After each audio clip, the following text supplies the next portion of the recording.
मेरे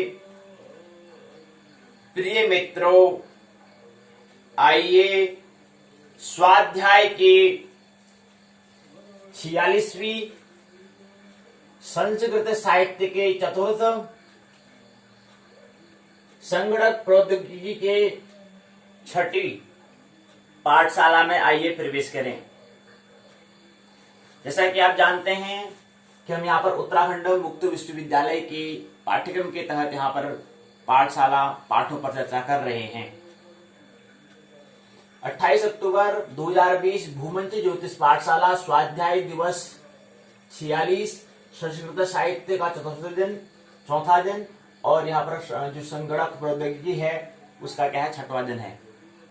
आइए आज की पाठशाला में प्रवेश करें। ज्ञात है हमें कि पाठशाला यहाँ पर दो भागों में होती है। पहले भाग को पाठ्यचर्या प्रश्नोत्तर चर्चा हम कहते हैं, दूसरा भाग है पाठ्यक्रम पाठ्य चर्चा उसको हम कहते हैं। आइए पाठशाला के भाग 1 में और भाग 1 के अंतर्गत हम यहाँ पर दो चरणों पर बात करेंगे। पहला चरण जो कि 31 अक्टूबर 2020 को परीक्षा का हमें आयोजन करना है, उससे संबंधित कुछ जानकारी, और दूसरी है अपना जो कंप्यूटर टेक्नोलॉजी जो है, संगणक प्रौद्योगिकी तकनीकी जो है, उसके बारे में हम चर्चा करेंगे। और यहाँ पर फिर पाठ्यक्रम जो पाठ्य चर्चा है, यहाँ पर हम उत्तराखंड मुक्त विश्वविद्यालय के स्नातक प्रथम वर्ष के प्रथम प्रश्न पत्र, इसका नाम है नाटक अलंकार छंद, जिसको उत्तराखंड मुक्त विश्वविद्यालय व्यक्त करता है। प्रश्न कोड उसका है SL101। इसके अंतर्गत खंड 1 अभिज्ञान शाकुंतलम के तृतीय इकाई को अभिज्ञान शाकुंतलम के प्रथम अंक को समझने का प्रयास करेंगे। ये भाग पाठशाला के भाग 2 में। आइए प्रवेश करें। जैसा कि हम कल यहाँ पर बात कर रहे थे कि 31 अक्टूबर 2020 को स्व परीक्षा कार्यक्रम जो है योजना पर हम चर्चा कर रहे थे, उससे संबंधित कुछ और बातें समझनी है हमें, पूर्ण नहीं हुई है। और यहीं पर कल भी हम थोड़ा और इसको और समझने का प्रयास करेंगे कि जब अंतिम चरणों में परीक्षा का जब अंतिम चरण होता है, जिसकी हम तैयारी कर रहे थे, जो हम अध्ययन कर रहे हैं, उसके लिए फिर उसका मूल्यांकन करने के लिए क्या होती है, परीक्षा होती है, एग्जाम होता है। उसके अंतिम चरण में हमें क्या करना होता है, अर्थात जब परीक्षा कार्यक्रम जब डेट शीट आ जाती है तो उस समय हमें क्या करना है। लास्ट 21 से 25 दिन का जो समय हमें मिलता है, उस 20 से 25 दिन में हमें क्या करना है, उसकी रूपरेखा पर उसकी चर्चा हम कल करेंगे। आज हम थोड़ा स्व परीक्षा कार्यक्रम योजना पर चर्चा हम कर रहे थे, कल भी हमने समझने का प्रयास किया, उसी को थोड़ा हम आज आगे और बढ़ा रहे हैं।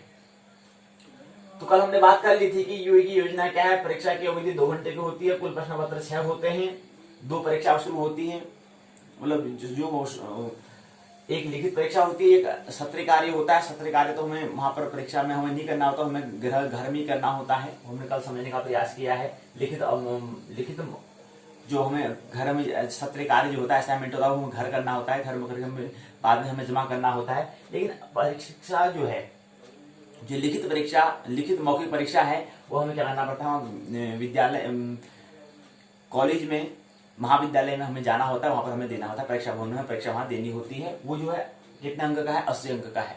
उस पर हमने को समझने का प्रयास किया। ये तो था यूओयू की योजना के बारे में बता रहे थे कि वहां पर उनकी योजना क्या है, ये होती है परीक्षा पत्र देंगे, प्रश्न पत्र तैयार करके हमको दे देते हैं। या कोई भी विश्वविद्यालय होता है, कोई भी विद्यालय है, कोई भी महाविद्यालय हो, क्या है, प्रश्न पत्र हमको दे देता है। वहां पर क्या होता है, पेन हमें लिखने के लिए हमें, और कॉपी तो हमें वहीं से मिल जाती है, लेकिन हमें क्या करना है, पेन हमें ले जाना होता है। पेन में साथ जो भी हमारे लिखित जो वहाँ पर जो भी हमें लिखित संबंधित जो हमारे पेन जो कॉपी है, पेन जो है वो हमें ले जाना होता है। चाहे काली नीली जैसी पेन है, जो हमें सुविधा है, जो हम वहाँ पर जैसे हमें लिखना है, तो लिखने के लिए हमें पेन की आवश्यकता वहाँ पर होती है, तो पेन हमें घर से ले जाना होता है। एक किट जो होता है उसको उसमें ले जाना होता है। इसमें और भी जो संबंधित जो भी है, उसके जो हमारे लिखित संबंधित सामग्री हमें वहाँ पर ले जाना होता है। तो वहां पर क्या होता है, परीक्षा में क्या होता है, विश्वविद्यालय वहां प्रश्न पत्र देंगे, कोई भी विद्यालय जो होता है प्रश्न पत्र दे देंगे, और उसके बाद हमें कॉपी वहां पर मिल जाती है। हालांकि याद रखना चाहिए, वो कॉपी फ्री की नहीं आती है, वो पेपर भी फ्री का नहीं आता है। वो पेपर हमारा एग्जाम में हमने पहले ही हमें वहां पर पैसे दे रखे हैं, हमने पहले से हमें दे रखे हैं, तो इसलिए फ्री में वहां पर नहीं आता है। तो इसलिए हमें पैसे दे देगा, तो पूरा भरपूर हमें क्या करना है, कॉपी का उपयोग वहां पर करना है। कोई हम वहां पर पैसे कॉपी खर्च हो जाएंगी या ये हो जाएगा, ऐसा नहीं। पूरा आराम से उसमें देखना, पूरा भरपूर उसमें, क्योंकि हमने उसमें पैसा पहले ही दे रखा है, उसका हम भी भुगतान पहले ही, पेमेंट पहले ही हमने कर रखा है, इसलिए उसे भरपूर रूप से क्या करना है, हमें उपयोग करना है कॉपी कापी का, जो नोटबुक है उसमें क्या करना है, उपयोग करना है। वहां पर प्रश्न पत्र हमको मिलता है, वहां पर दिया हुआ, तो वहां पर प्रश्न पत्र हमको दिया जाता है।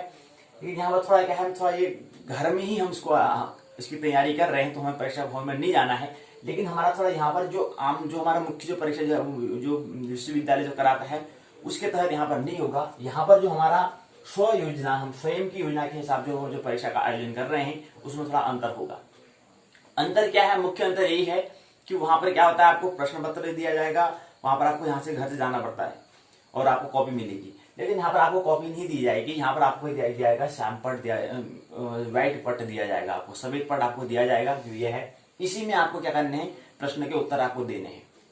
तो कल हमने यहाँ पर बात की थी कि 2 घंटे का यहाँ पर परीक्षा का आयोजन होगा, लेकिन क्योंकि हमें क्या करना है, यहाँ पर 6 प्रश्नों को हमें एक ही व्हाइट बोर्ड में सफेद पट पर हमको लिखना है, तो इसलिए यहाँ पर हम 15 मिनट हम और अतिरिक्त आपको समय दे देंगे। तो 15 मिनट का अतिरिक्त समय हमारा 2 घंटे 15 मिनट का हो जाएगा। 2 घंटे 15 मिनट का एक प्रश्न पत्र, एक सत्र जो हमारा पहला पाली पहली शिफ्ट जो होगी उसमें हो जाएगा, दूसरा शिफ्ट जो होगा वो क्या होगा, 2 घंटे 15 मिनट का हो जाएगा दूसरा शिफ्ट में। तो 15 मिनट आपको अतिरिक्त समय दिया जाएगा, लेकिन जो उसका एक्चुअल जो 2 घंटे का समय है वो 2 घंटे का ही रहेगा। लेकिन हमें क्या करना है, इसको लिखने के बाद उसको मिटाना पड़ेगा। तो मिटाने में जो हमें समय लगता है, तो उसको एक प्रश्न पत्र को मिटाने में 2-3 मिनट अगर मान लेते हैं तो ऐसे 15 मिनट बन जाते हैं, तो 5 या 15, तो इसलिए 2-3 मिनट हम उसको कर रहे हैं, इसलिए 15 मिनट हम आपको अतिरिक्त समय आपको देंगे। तो 2 घंटे में ये तैयारी हमें करनी है। प्रश्न पत्र आपको दिया जाएगा, यहाँ पर प्रश्न पत्र आपको दिया जाएगा, प्रश्न आपको दिए जाएंगे। प्रश्न कितने दिए जाएंगे, प्रश्न आपको, हमने कल भी बात की थी कि 2 खंड में प्रश्न होते हैं, तो वहां पर हमें 2 खंड में आपको प्रश्न दिए जाएंगे। प्रश्न पत्र में आपको प्रश्न जो होंगे 12 होंगे। पहले खंड में जो लघु, हम यहाँ पर बात कर रहे हैं लघु उत्तरी जो है, लघु उत्तरी में क्या है, हमें 8 प्रश्न आपको देंगे, 8 में से आपको 4 केवल करना होता है, और दूसरा 8 में से आपको हमें 4 करना है। दूसरे में हम आपको जो बड़ा है दीर्घ उत्तरी है, उसमें हम आपको 4 में प्रश्न देंगे, 4 में से आपको क्या करना है, केवल 2 हमें करने हैं। तो 4 2 6 तो हमें करने हैं, लेकिन हमें 8 4 12 हमें क्या करने हैं, प्रश्न पत्र हमको देंगे आपको। तो 12 में से हमें केवल 6 हमें करने होते हैं, तो 12 में से 6 ठीक आधा हमें क्या करना है, करना होता है, प्रश्नों का उत्तर हमें देना होगा। तो इसी को हमें क्या करना है, सभी पाठ हमको देना है, तो इसलिए हम 15 मिनट अतिरिक्त समय दे रहे हैं। और दूसरा, ये परीक्षा कैसे और क्या क्या हमें करना है, इसकी भी हम यहाँ पर बात कर रहे हैं। तो ये मैंने कल यहाँ पर कल का ही क्रम को आगे बढ़ा रहे हैं, पहली बात नहीं हुई थी, तो आज इसलिए हमने क्या करा, इसका आयोजन और क्रम ने किया। और भी इसको हम क्या कर सकते हैं, इसमें कैसे प्रश्न पत्र तैयार करना है। तो यहाँ पर हमें क्या करना है, इसको पूरा इसी यहाँ पर क्या करना है, एक ही हमें व्हाइट बोर्ड जो है इसी पर हमें उसको करना है, लिख देना है। और पूरा यहाँ पर हमें क्या करना है, पूरा विस्तार से नहीं बताएंगे हम, जो मेन टॉपिक जो है, प्रश्न जो पूछा जाएगा उसका हमें मुख्य बात देखनी है, तो थोड़ा बहुत उसका क्या करेंगे, उसका जिक्र कर देंगे, उसका उल्लेख करेंगे। और जहां पर उल्लेख करने वाला जैसा नहीं होगा तो उसको वैसे मुंह से ही हम बोल देंगे, वाणी से इसको बोल देंगे, वाचिक बोल देंगे, उसको वहां पर लिखने की जरूरत नहीं है। क्योंकि हमें इतने बोर्ड में क्या करना है, हमें 10 अंक का प्रश्न पत्र और 20 अंक का प्रश्न पत्र हमें क्या करना है, यहीं पर क्या करना है, समावेश उसका कर देना है। तो ये कुछ बातें थी, ये कुछ जानकारी है। और भी कल जानकारी जो हम बता रहे हैं, कल की जानकारी यही होगी कि हमें लास्ट चरण में हमें कैसे तैयारी करनी है। तो यही तो है, शोध करना, खोज करना, निरंतर कुछ न कुछ निरंतर करना है कि आगे कैसे मैं इसको अच्छा कर सकता हूँ, प्रतिक्षण कैसे परिवर्तन कर सकता हूँ, कितना अच्छा, कितना बेटर में अच्छा अपना बेट जो है अधिक से अधिक कितना उसमें गुणवत्ता, कितना रस में ला सकता हूँ। इसलिए इसका आयोजन हमें करना पड़ेगा। अभी और इसमें कल हम बता रहे हैं कि कैसे उसमें करना है, कुछ और इसके क्या नियम होंगे, उसकी और बात हम यहाँ पर कर लेंगे, कल और कर लेंगे यहाँ पर, कल परसों फिर कर लेंगे, फिर अगले 30 आज 28 हो गया, 29 30 परसों को आगे बात ज्यादा दूर नहीं है। तो इसलिए परीक्षा का भी हमें अभी तैयार करने हैं, प्रश्न पत्र भी तैयार करने हैं। तो कैसे क्या तैयार करने हैं, उसको थोड़ा सहायता हमें लेनी पड़ेगी। जो पुराने प्रश्न पत्र हैं वहां से हमें सहायता लेनी पड़ेगी। और कुल मिला के यहाँ पर हो गया है, स्वाध्याय हो रहा है, बस अपना मूल्यांकन हमें करना है कि हमारा जो पहला ब्रह्मांड एवं काल, जो हमने पहला प्रश्न पत्र और दूसरा प्रश्न पत्र है जन्म कुंडली निर्माण, इसमें हमें क्यों समझ में आया है नहीं आया, इसका हमें मूल्यांकन करना है। अपना मूल्यांकन हमें स्वयं करना है, स्व मूल्यांकन हमें से करना है, परखना है कि यार मैं कोई प्रश्न मेरे को पूछा जाता है तो मैं कुछ समझा या नहीं समझाया, खाली कर रहा हूँ। तो इसलिए मूल्यांकन, निरंतर अपना मूल्यांकन हमें करना है, जांचना है, परखना है, अपने आप को परिवर्तन करना है। तो जन्म कुंडली दिया है, मैं इतना पढ़ तो रहा था, तो कुछ मैं अपने रखा नहीं रखा मेरे काम का, फिर मैं चिंतन कर रहा हूँ नहीं कर रहा हूँ, या एक बार रख लिया बस, फिर भूल भुला दिया, तो ये जो काम करना है, जो अनिवार्य है, उसको तो करना ही पड़ेगा। उसके लिए तो शिद्दत से, मनन से हमें करना पड़ेगा, लगन से हमें करना पड़ेगा। तो ये पहली बात है। ये कुछ मैंने बात बताई, इसमें मैंने ये बताने का प्रयास किया था, कल तो हमने बता दिया था, लेकिन इसमें ये है कि थोड़ा हमने यहाँ पर 2-15 मिनट हमने अतिरिक्त समय हम इसे दे रहे हैं, क्योंकि हमें इसी हमारा पर यहाँ पर वहां पर हमें नोटबुक मिलती है। कहाँ पर? परीक्षा भवन में। यहाँ पर परीक्षा भवन में आपको क्या मिलेगा? व्हाइट बोर्ड मिलेगा। तो यहीं पर आपको क्या करना है, इसका उत्तर आपको देना है। तो 15 मिनट अतिरिक्त समय आपको दिया जाएगा। और 2 सत्र होगा, पता ही है आपको, सुबह के 10 से 12, 10 से 12 से 10 से 15, 12 बज के 15 मिनट तक हो जाएगा। 10 बजे से, यानी कि 10 बजे 11 और 12 और 12 बजे के 15 मिनट अतिरिक्त आपको समय दिया जाएगा। तो ऐसे इसके बाद फिर 2 बजे के बाद 2 से 3, 3 से 4, 4 बजे के 15 मिनट तक होगा। या 2 से खत्म नहीं होगा तो 3 से 4, 4 से 5 ऐसा भी हम कर सकते हैं, वो थोड़ा समय के साथ देख लेंगे। लेकिन क्या है, 2 से हम 2 बजे हमें तैयार हो जाना है बस। और दूसरा, फिर हमें परीक्षा के लिए हमें थोड़ा मानसिक रूप से भी तैयार होना होता है। यहाँ पर हड़बड़ करते हैं ना परीक्षा में, तो वो तो एक वहां पर होता है, लेकिन हमें स्वयं भी अपना क्या करना है, स्वाध्याय का मतलब यही होता है कि हमें घर से पहले हम प्रिपरेशन कर लेना है कि वो घटना तो होने वाली है। फिर जब हमें लगे वो नई जैसी नहीं लगनी चाहिए, बिल्कुल हमारे यहाँ यार मैंने तो पहले तैयारी इसलिए कर रही कि हाँ ऐसे जैसे ही होता है, हाँ कोई दिक्कत नहीं है, तो वहां पर घबराने की जरूरत नहीं है। हम बड़े आनंद से, बड़ा मजा आता है लिखने में। बस थोड़ा क्या करनी कि हमारे 72,000 विचार एक दिन में आते हैं, तो इन विचारों में उसको क्या करना है, अपना एडजस्ट को बनाना है, उसको स्मरण रखना है, उसको स्मृति में याद रखना है, उसको इस तरह से हमें रख देना है, धारण कर देना है, ताकि उसमें क्या हो, वो धुंधला न रहे। इसलिए हमें क्या करना पड़ता है, ये चीजों में ध्यान देनी होती है। तो कुछ नियम और होंगे, वो कल और परसों की बात हम कर लेंगे। फिर अगले नचों को क्या कर लेंगे, 31 अक्टूबर को परीक्षा हो जाएगा। तो आइए, ये पहला चरण क्या होता है, पूर्ण होता है, कुछ नियम हमें समझने हैं। उसके बाद पाठशाला के भाग 1 के द्वितीय चरण क्या है? द्वितीय चरण है कंप्यूटर के बारे में समझने का प्रयास कर रहे हैं। तो आज 6ठा दिन है। तो कंप्यूटर टेक्नोलॉजी CT से हम व्यक्त करते हैं। कंप्यूटर टेक्नोलॉजी संगणक प्रौद्योगिकी तकनीकी कहते हैं। पर्सनल कंप्यूटर को समझने का हम प्रयास कर रहे थे, व्यक्तिगत संगणक को हमने समझने का प्रयास किया था। अब तक हमने दर्शन किया, हमने अभी तक 2 अध्याय हमने समझने का प्रयास किया। पहला अध्याय था, पहला चैप्टर था मीट योर कंप्यूटर, अपने संगणक से हम परिचित होने का हमने प्रयास किया था। उसके बाद दूसरे अध्याय में हमने डिफरेंट पार्ट्स ऑफ PC, जो बहुत विभिन्न इसके अंग होते हैं, उनके पार्ट्स को हमने समझने का प्रयास किया करा था। अध्याय दूसरे में, चैप्टर दूसरे में हमने करने का प्रयास किया था।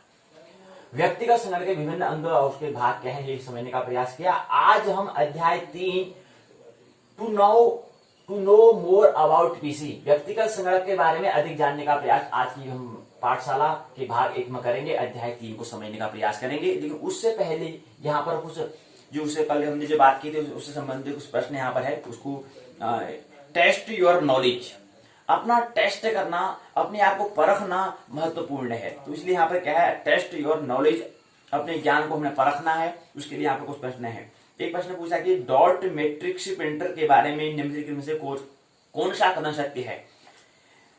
दूसरा प्रश्न पूछा है विशेष बटनों में सम्मिलित नहीं है। तीसरा प्रश्न है कथन 1 और 2 कथन दिए हुए हैं। पहला है सिस्टम यूनिट में डाटा की वास्तविक प्रोसेसिंग माइक्रो प्रोसेसर में होती है। दूसरा कथन है मदरबोर्ड माइक्रो प्रोसेसर का एक भाग है, एक हिस्सा है। दोनों कथन में सत्य से हमें सही या गलत बताना है। इसी क्रम में अगला प्रश्न आता है कि इसमें भी कथन, पहले दो कथन यहाँ पर दिए गए हैं।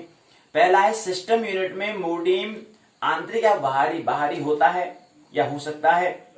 दूसरा कथन है मीडियम एक इनपुट उपकरण होता है, ये पूछा गया है। इन दोनों कथनों को हमें बताना है। एक और स्मरणीय याद रखना, टर्म्स टू मेमोरी हमें रिमेम्बर हमें रखना है, अपनी मेमोरी में उसको रखना है, याद रखना है। रिमेम्बर क्या है, स्मरण उसको हमें रखना है। किसको, तथ्य को, टर्म्स को।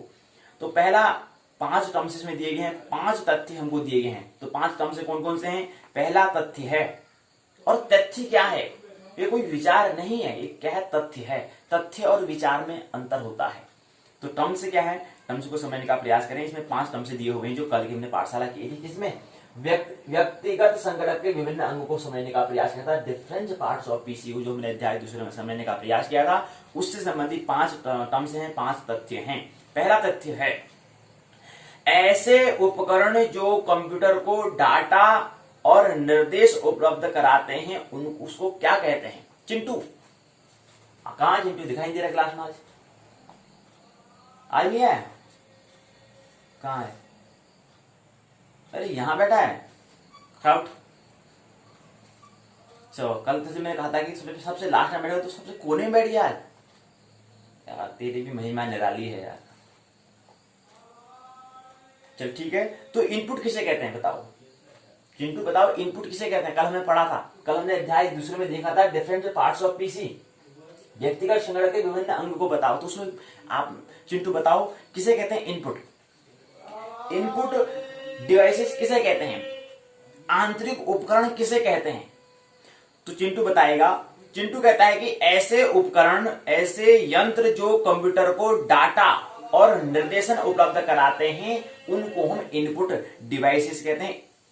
इनपुट मतलब आंतरिक उपकरण, उसको हम कहते हैं। पहला टर्म्स। दूसरा टर्म्स है कंप्यूटर में टेक्स्ट, संख्याएं आदि टाइप करने के लिए कीबोर्ड का प्रयोग किया जाता है। कीबोर्ड किसे कहते हैं, कीबोर्ड किसके लिए प्रयोग किया जाता है, किसके लिए किया जाता है। तो कंप्यूटर में कह रहे हैं, तो चिंटू बता रहा है कि कंप्यूटर में टेक्स्ट, संख्याएं आदि को टाइप करने के लिए, दर्ज करने के लिए क्या करते हैं, कीबोर्ड का क्या करते हैं, उपयोग हम करते हैं। फिर अगला फिर चिंटू बताता है, चिंटू कहता है कि माइक्रो प्रोसेसर मदरबोर्ड का एक महत्वपूर्ण अंग होता है जिसमें डाटा की वास्तविक प्रोसेसिंग होती है, मतलब प्रक्रिया होती है। अगला चौथा टर्म्स है, 5 टर्म्स के अंतर्गत चौथा टर्म्स है, वो है चौथा तथ्य है नेटवर्क इंटरफेस कार्ड की सहायता से किसी कंप्यूटर को नेटवर्क से में हम जोड़ते हैं। नेटवर्क से क्या करते हैं, उसको हम जोड़ते हैं, जोड़ा जाता है किसके द्वारा, नेटवर्क इंटरफेस कार्ड की सहायता से किसी कंप्यूटर को हम नेटवर्क से जोड़ते हैं। नेटवर्क इंटरफेस कार्ड क्या होता है, किसी कंप्यूटर को नेटवर्क से हम जोड़ते हैं, क्या होता है नेटवर्क। चिंटू फिर प्रश्न पूछने लग गया। चिंटू पूछ रहा है कि नेटवर्क किसे कहते हैं। जी आप फिर अपनी आंग्ल भाषा से बात नहीं आएंगे कह रहा है, हिंदी में बता दो कह रहे हैं, आंग्ल भाषा का उपयोग करते हो। तो नेटवर्क किसे कहते हैं, फिर इंग्लिश में बोलने लगी। मैं कहा था हिंदी बताओ, हिंदी बताओ, नहीं बताते हैं, गुरुजी भी कहना ही नहीं मानते हैं। तो नेटवर्क इंटरफेस कार्ड, तीनों क्या है, अंग्रेजी शब्द, आंग्ल भाषा का उपयोग किया गया है। नेटवर्क इंटरफेस कार्ड पूछा गया है कि सहायता से क्या होता है, किसी कंप्यूटर को नेटवर्क से जोड़ा जाता है। अभी प्रश्न कर लो, धीरे धीरे प्रश्न करो, उसका आंसर आपको क्या मिलेगा, समय किसी साथ साथ क्या मिलेगा, आपको आंसर ही मिलेगा, लेकिन पहले प्रश्न करना अनिवार्य है। तो नेटवर्क इंटरफेस कार्ड की सहायता से क्या होता है, किसी कंप्यूटर को हम नेटवर्क से जोड़ते हैं। अब नेटवर्क क्या होता है, ये हमें प्रश्न करना है। डाटा, फिर अंग्रेजी शब्द का उपयोग हो रहा है। डाटा को कंप्यूटर से कागज पर स्थानांतरित करने के लिए प्रिंटर जिसे हम कहते हैं ना, कल ये किताब है, ये पुस्तक है। चिंटू फिर पूछने लग गया, हाँ पूछ रहा है, ये कह रहा है कि जो किताब है ये कैसे छपी है, ये प्रिंटर के माध्यम से ही छपी है। सही प्रश्न पूछता है यार। हाँ तो प्रिंटर क्या है, ये प्रिंटर उसी के द्वारा क्या है, इसमें क्या जो हम अक्षर लिखे गए हैं ये किसी व्यक्ति ने मूल किसी कॉपी में लिखा होगा, दर्ज किया होगा, लिखा हुआ होगा, और कल की नकल की होगी, उसको फिर क्या करा है, अन्य सभी व्यक्ति तक पहुंचाने के लिए क्या करा है, उसको अन्य किताबों में क्या है, अन्य जो कागज है, अन्य जो नोटबुक जो पुस्तक थी उसमें क्या करता है, दर्ज करता है, किसके माध्यम से, प्रिंटर के माध्यम से। क्या है, इसमें प्रिंट की हुई है, मुद्रित की हुई, छपी हुई है ये।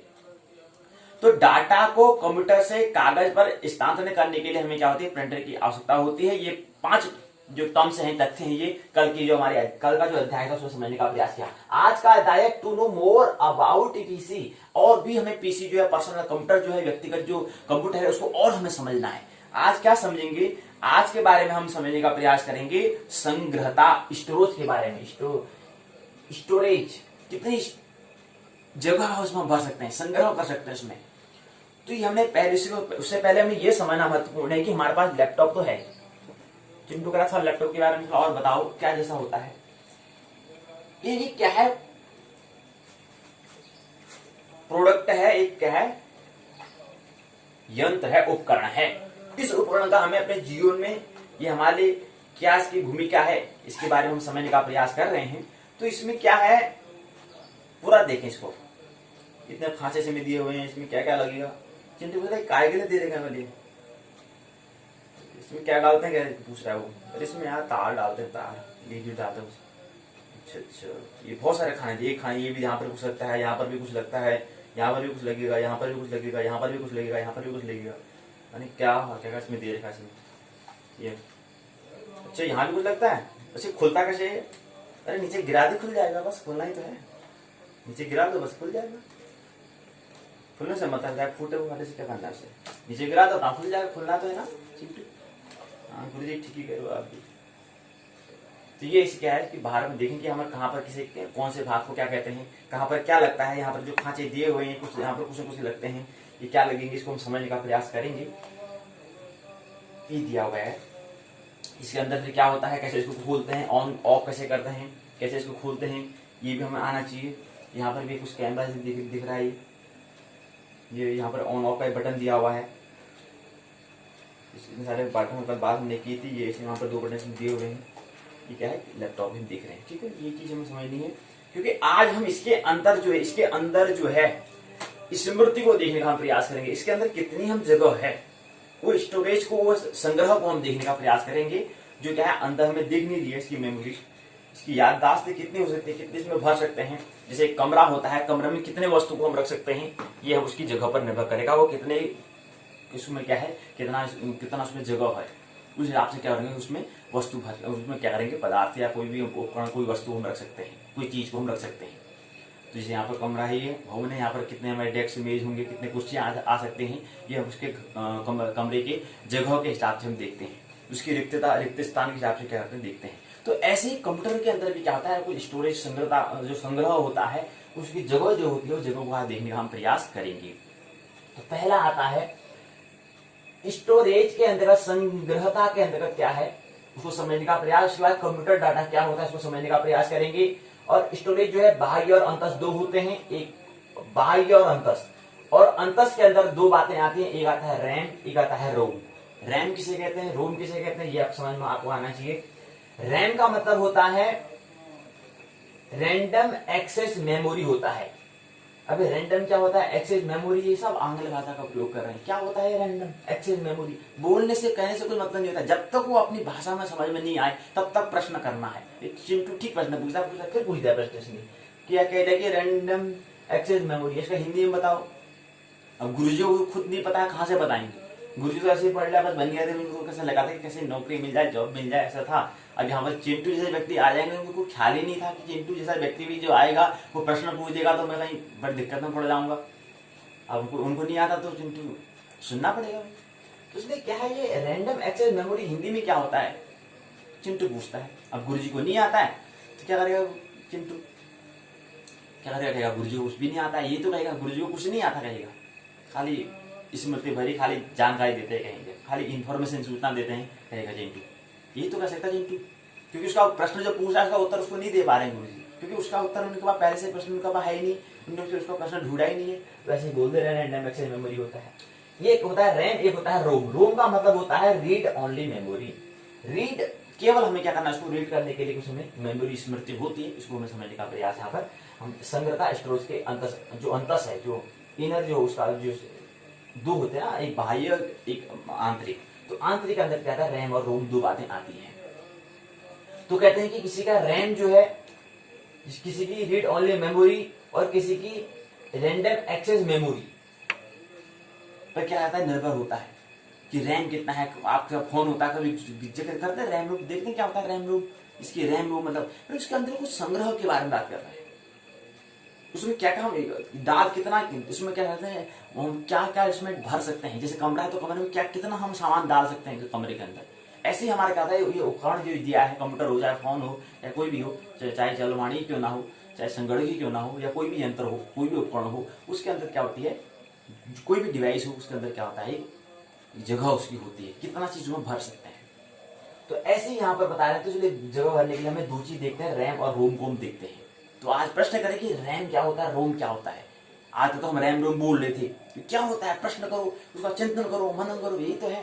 इसका नाम तो खोज है, और जैसे खोज करोगे, खोज करते करते तुम क्या और कैसे को ढूंढने लगोगे तो वही फिर शोध कहलाएगा, और फिर क्या होगा आगे, फिर बोध आएगा। फिर एक दिन समय क्या बोध आएगा तो प्रश्न गिर जाएंगे, तो फिर तुम्हारा क्या हो जाएगा, बोध बन जाएगा। और फिर यही तीनों का संयुक्त नाम क्या, अनुसंधान है, रिसर्च कहलाता है। तो ये हमें करना है। तो ये पूछे कि आज प्रश्न करें, आज के लिए प्रश्न पूछ दें। चिंटू कहता है कि गुरुजी को नहीं आता, कोई बात नहीं, लेकिन गुरुजी मैं तो प्रश्न पूछूंगा क्योंकि मेरा पूछना का काम है। प्रश्न पूछ दिया उसने, रैम रोम क्या होता है ये बताओ मेरे को। रैम रोम को हिंदी भाषा में क्या कहते हैं, रैंडम एक्सेस मेमोरी। आप तो कह रहे हैं मेमोरी बोल रहे हैं, मेमोरी को चलो मैंने मेमोरी शब्द तो सुना है, मेमोरी का मतलब होता है स्मृति। अभी एक्सेस क्या होता है और फिर रैंडम क्या होता है, मैं कहता हूँ रैंडम क्या होता है ये। और दूसरा फिर रीड ओनली मेमोरी, दूसरा तो मैंने रूल तो सुन रखा है कि रीड का मतलब होता है पढ़ना, ओनली मतलब केवल होता है, मेमोरी मतलब होता है स्मृति। केवल पढ़ने के लिए स्मृति को हम कह सकते हैं, ये इसका हिंदी मतलब बनता है। तो ये इस तरह से बताना होता है। तो अभी हम यहाँ पर नहीं है, तो आज के दिन प्रश्न करें, प्रश्न करना अनिवार्य है, उसमें रस लाना अनिवार्य है, जानकारी बनी। तो हम क्या है इसको रैम रोम कहते हुए, random access memory, read only memory कहते हुए हम आगे बढ़ सकते हैं। लेकिन आगे बढ़ना क्यों है? जब तक इसके हिंदी में मतलब नहीं आता, जब तक हम इसको अपनी भाषा में समझने का प्रयास नहीं करेंगे, तब तो अनुभव कहाँ से आएगा? अनुभव लाना बहुत जरूरी है। तो इसलिए इसको आगे हम बढ़ेंगे तभी, जब इसको आज प्रश्न करेंगे तभी इसके आगे बढ़ेंगे। तो ये प्रश्न कर दिया है, अब धीरे धीरे विचार करेंगे, जिसमें खाली वक्त होगा उसमें विचार करेंगे, चिंतन करेंगे आखिर क्या चीज होता है रैम रोम अच्छा, रीड रैंडम एक्सेस मेमोरी अच्छा, RAM ROM read only memory अच्छा, ये होता है। अगर रीड क्या होता है, ओनली मेमोरी से क्या होता है, तो ऐसे निरंतर क्या जिसमें खाली वक्त मिलता है, चिंतन हमें करना है, तभी तो उसमें रस आएगा, तभी उसमें गुणवत्ता आती है। उसके बाद यहाँ पर क्या करेंगे हम, यहाँ पर बात करेंगे कंप्यूटर डाटा। डाटा क्या होता है? एक शब्द से आपने नाम सुना होगा बायोडाटा। क्या होता है बायोडाटा? इसको आपने नाम सुना होगा रिज्यूम। क्या होता है रिज्यूम? क्या होता है बायोडाटा? क्या होता है रिज्यूम? यहाँ पर हमने लिखा है बायोडाटा अर्थात रिज्यूम। और दूसरा होता है रिसर्च। एक रिसर्च शब्द आपने नाम सुना होगा, सर्च उसके आगे रिसर्च लिखा है, ऐसे यहाँ पर नाम लिखा है रिज्यूम लिखा है, जूम के आगे री लगा है, तो रिज्यूम करना है। जूम करते जूम करना मतलब गहराई से अंतस में जाना। जाने के लिए कुछ ऐसा हमें क्रिया करनी है जैसे हम उसको कहते हैं स्मरण हमको हो जाए, विस्मरण जो हुआ है उसका हमें स्मरण हो जाए। जूम उसको हम इसलिए करते हैं, कभी आपने देखा कोई तस्वीर खींची उसको आप जूम करते हैं, उसका मतलब क्या होता है? जूम का मतलब हम उसको और अंदर जाते हैं, पूरे स्पष्ट हमें दिखाई दे, इसलिए उसको कहते हैं जूम करते हैं। इसको कहते हैं उसको और भी उसको पूरा खोलते हैं, उसके अंतस में जाने का प्रयास करते हैं कि यार हम स्पष्ट दिखाई दे, इसलिए उसको कहते हैं जूम हम उसको करते हैं। तो लेकिन यहाँ पर रिज्यूम इसको हम कह रहे हैं। रिज्यूम मतलब ऐसे क्या करना, ऐसे कुछ हमें क्रियाएं करनी है जिससे ऐसी क्रिया जिससे हमें हमारा क्या होता है, हमें स्मरण हमको आता है, वो रिज्यूम कहलाता है। बायोडाटा भी वही है। बायोडाटा मतलब क्या होता है? यहाँ पर आपने बायो नाम शब्द सुना है, बायो मतलब क्या होता है, और पीछे डाटा लिखा है, और ऐसे कंप्यूटर डाटा क्या है, किसे कहते हैं डाटा, ये समझने का प्रयास। तो बायो मतलब होता है जीव, और डाटा का मतलब होता है आंकड़े या वृत्त या संस्कार भी हम इसको कह सकते हैं, या क्या कहेंगे वृत्त या ब्यूरो उसको हम कह सकते हैं, या विवरण इसको हम कह सकते हैं, विवरण। तो ऐसे बायोडाटा अपने जीवन का, कहीं वजह हमें जॉब के लिए हम जाते हैं, कहीं अगर हमें नौकरी करनी हो तो वहां पर बायोडाटा देखते हैं हमारा, अर्थात हमारा विवरण देखते हैं, आज तक हमने क्या किया है, हमारे जीवन वृत्त को देखते हैं, हमारे जीवन कथा देखते हैं, हमारे जीवन गाथा हमारे देखते हैं। वो रिज्यूम का मतलब होता है कथा या विवरण हम उसको कह सकते हैं, डाटा का मतलब भी विवरण और या कथा हम कह सकते हैं। तो हमारे बायोडाटा देखते हैं, वो हमारा विवरण, हमारी जीवन गाथा देखते हैं, हमारी जीवन कथा को भी देखते हैं। तो उस जीवन कथा से वो अनुमान लगाते कि यार इस व्यक्ति को मैंने यहाँ पर नौकरी में रखना है या नहीं रखना है, ये कुछ काम का है या नहीं, यहाँ भी तो खाली गपशप करे, कुछ काम करेगा नहीं, खाली टाइम पास करेगा। तो इसलिए पहले ही रिज्यूम के माध्यम से, बायोडाटा के माध्यम से, कंप्यूटर में इंटरव्यू जब लेते हैं वहां पर देख लेते हैं, बायोडाटा से अनुमान लगा लेते हैं कि इस व्यक्ति ने क्या किया है जीवन में, कुछ अनुभव प्राप्त किया ही नहीं किया, या खाली ऐसे लटकते हुए आ गया, या जीवन में कुछ नहीं किया नहीं, खाली हाँ यार सभी जा रहा मैं भी देख के आता हूँ क्या होता है, कंपनी में देख के आता हूँ, अच्छा क्या होता है, रिज्यूम लेके आ लिए। तो ये सब उसको बायोडाटा से पता चल जाता है कि उसने जीवन में कुछ अनुभव किया या नहीं किया। ये बायोडाटा ये ऐसे संस्कार से, अब थोड़ा ये बायोडाटा क्या है, कंपनियों में थोड़ा ये प्रकृति के तल पर देखते हैं, लेकिन ज्योतिष क्या है यहाँ पर फिर क्या कहता है, संस्कार को देखते हैं। बात एक ही है, लेकिन थोड़ा बाह्य जगत की अर्थात प्रकृति की और एक ब्रह्म की ओर यात्रा के लिए क्या है, ज्योतिष थोड़ा ब्रह्म की ओर यात्रा हो जाती है, थोड़ा आध्यात्मिक यात्रा करता है की यात्रा है। और था जो हम आमतौर पर जो कंपनी में जो बायोडाटा करते हैं वो हमारे क्या है, केवल प्रकृति के तल पर है, केवल हमें क्या करना, नौकरी करनी, पैसे कमाना है, उनको काम करके देना है, कंपनी वालों को, संस्थापक को काम करके देना, बस काम पूरा हो जाता है। जीवन में रस आए नहीं आए कोई मतलब नहीं, काम करना, बस काम इतना मिल जाना चाहिए, इतना काम करना है, इतना घंटे इसको ये ड्यूटी दे दी है तो ये काम करने का इसको दायित्व दे दिया है तो उसे पूर्ण करना है, बस जीवन से कोई मतलब, रस आए नहीं आए कोई मतलब नहीं है। लेकिन ज्योतिष जो है, जीवन में रस कैसे आए, क्योंकि अध्यात्म का मतलब ये तो होता है कि अपने जीवन कैसे जी रहे, जीवन जीने का ढंग, जीने की कला हमें आनी चाहिए। तो इसलिए यहाँ पर इसलिए हमने इसलिए जानबूझ के हमने डाटा को यहाँ पर संस्कार भी हमने इसलिए कहा, डाटा का मतलब होता है संस्कार भी इसको जुड़ा। और दूसरा हमने इसको वृत्त भी हमने कहा, जीवन वृत्त, बायोडाटा मतलब होता है जीवन वृत्त, जीवन वृत्त की जीवन की तैयारी कैसे है उस पर हमारा निर्भर करता है। और दूसरा हमने इसको आंकड़े भी इसको हमने कहा है, ब्यूरो भी इसको हमने कहा है, विवरण भी इसको हमने कहा है, शास्त्र भी इसको हमने कहा है, सिद्धांत भी हमने इसको कहा है। इसको शास्त्र सिद्धांत हम किसे कह रहे हैं? शास्त्र सिद्धांत के लिए समझना पड़ेगा हमको बायोलॉजी। एक शब्द आता है बायोडाटा, एक शब्द आता है बायोग्राफी, एक शब्द आता है बायोलॉजी। ये बायोलॉजी, बायोडाटा, बायोग्राफी क्या है? किसी की हम बायोग्राफी देखते हैं, किसी की हम जीवनी देखते हैं। जीवनी अर्थात बायो मतलब होता है जीव, ग्राफी मतलब होता है दर्शन, ग्राफी मतलब होता है छवि, ग्राफी मतलब होता है दृष्टि अर्थात दृष्टा, दृश्य। उसने क्या देखा जीवन में, क्या उसने अनुभव किया, उसको हम क्या देखते हैं? किसी की बायोग्राफी से हम देखते हैं। तो एक ही बात है, रिज्यूम कहें, बायोडाटा कहें, बायोग्राफी कहें, ये सब एक ही बात है, या बायोलॉजी भी कहें तो वो भी एक ही बात है। करीब करीब उसकी हम बात करते हैं।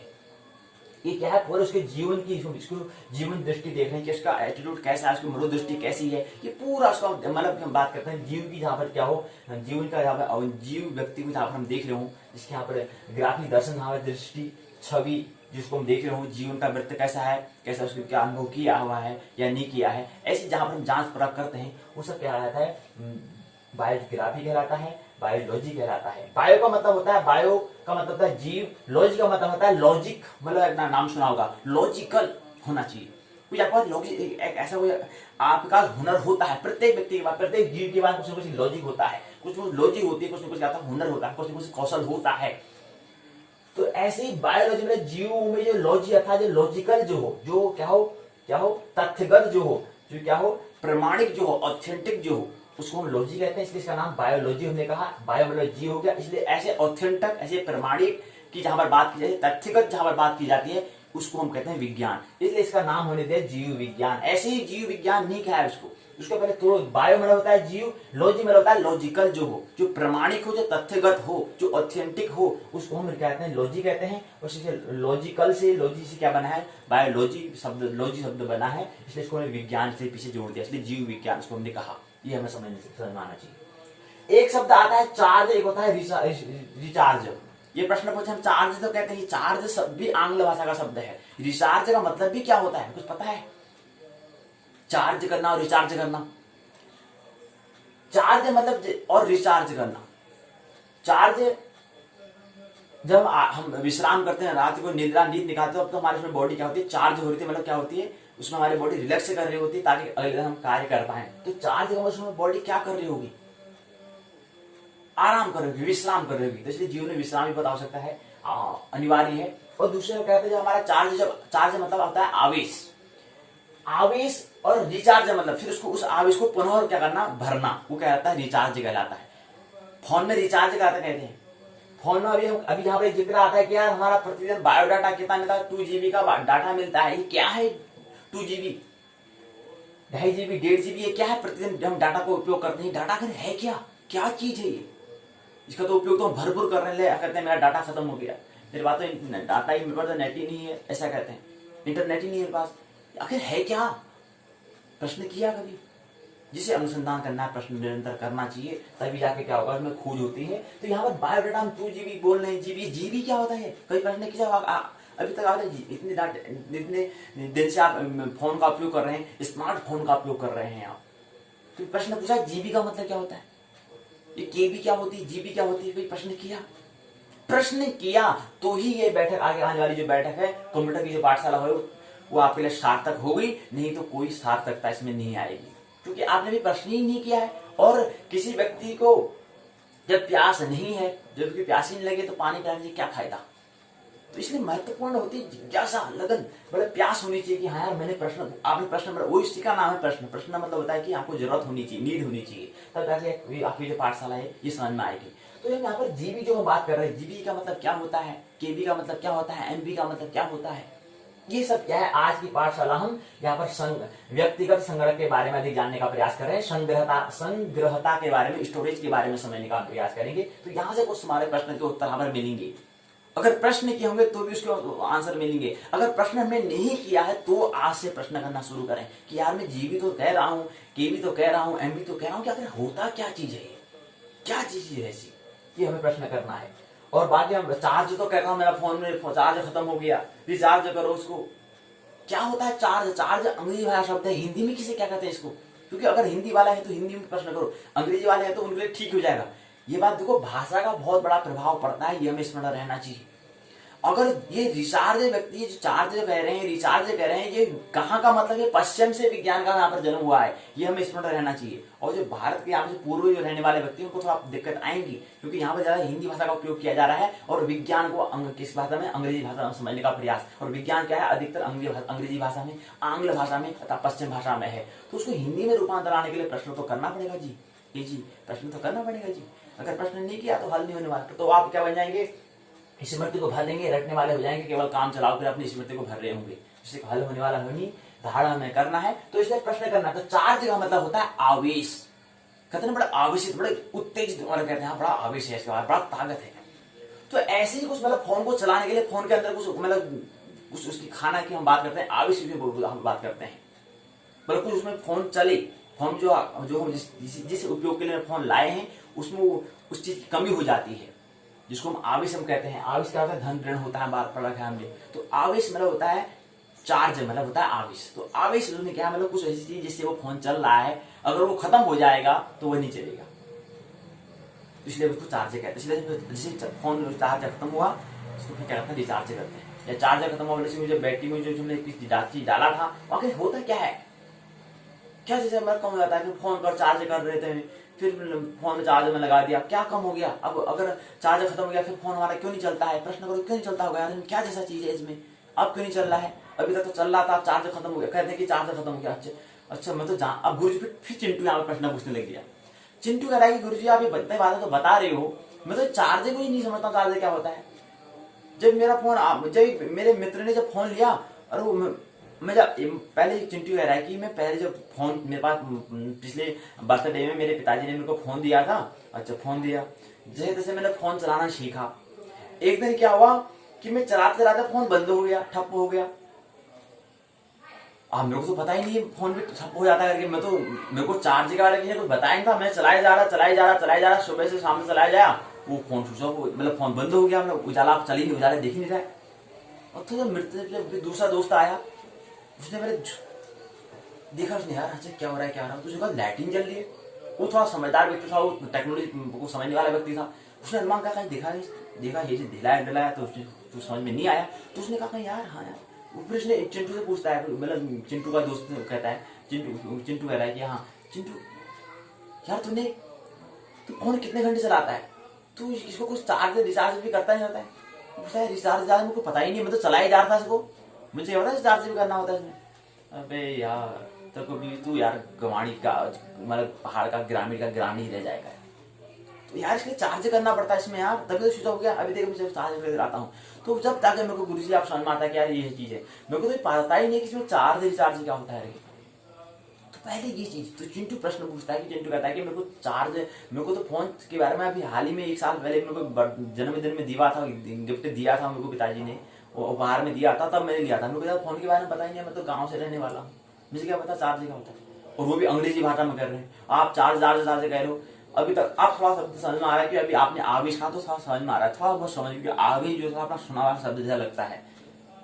अच्छा तो ऐसे हम कहता है, चिंटू कहता है कि पहले मेरे को तो ये भी पता नहीं है, मेरे को ये भी बताओ, तब जाके आप तो इसलिए गुरु जी है उनको ये भी ध्यान देना है कि यार वहां पर व्यक्ति जो, अगर वहां पर जो कक्षा में बैठे यहाँ पर 17-18 व्यक्ति हैं, उनके स्मृति को वहां पर देखना है कि किस व्यक्ति को किस तरह की बातें किस स्तर की हैं, उसका स्मृति जो उसका जो मनस्थल है उस तल को देखना अनिवार्य होता है, उस तरह की हमारे बातें करनी होती है। तो अब यहाँ पर चिंटू है तभी तो प्रश्न पूछता है। निश्चित चिंटू तू निश्चित आगे भविष्य में जाकर कुछ ना कुछ नाम रोशन करेगा, कर ना कर बल्ब को पकड़ के रोशन तब भी करेगा। चिंटू आगे भविष्य में नाम रोशन करेगा, और नहीं भी कर पाए बल्ब को ऑन करके तब भी रोशन तब भी कहेगा, तब भी कह सकता है कि मैं रोशन कर रहा हूँ, कमरे को रोशन कर रहा हूँ। तो निश्चित चिंटू आगे कुछ करने वाला है, प्रश्न पूछता है। तो ऐसे हमें करना होता है कि प्रश्न करना, तो हम चार्ज क्या है रिचार्ज क्या है। तो ये जो अंग्रेजी भाषा है, क्योंकि जन्म विज्ञान का काम है, पश्चिम से हुआ है, तो हमें भारत में उसको अपने तरह से बनाने के लिए, विज्ञान बनाने के लिए हमें क्या करना पड़ेगा, प्रश्न करना पड़ेगा।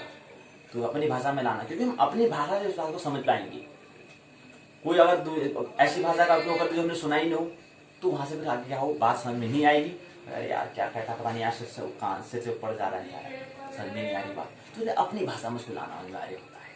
तो रिचार्ज चार्ज आज से चिंटू के माध्यम से जो पढ़ने वाले आगे जो यहाँ पर 17-18 जो विद्यार्थी हैं, आप ख्याल रखोगे आप भी अंग्रेजी भाषा का उपयोग आप करते हैं, जो उसको हिंदी में समझने का प्रयास करेंगे। क्योंकि दूसरा व्यक्ति क्या है, जो आप क्या है हिंदी वाले देश में, हिंदी भाषा वाले देश में रहते हैं, तो आप हिंदी में इसका उपयोग करेंगे, तो दूसरे मित्र को आप समझा पाएंगे, आप समझेंगे तो दूसरों को आप समझा पाएंगे, दूसरों को आप साझा कर पाएंगे। तो चिंटू तो ऐसा काम कर ही रहा है, आप भी ऐसा काम करो, उसको हिंदी में समझने का प्रयास करें।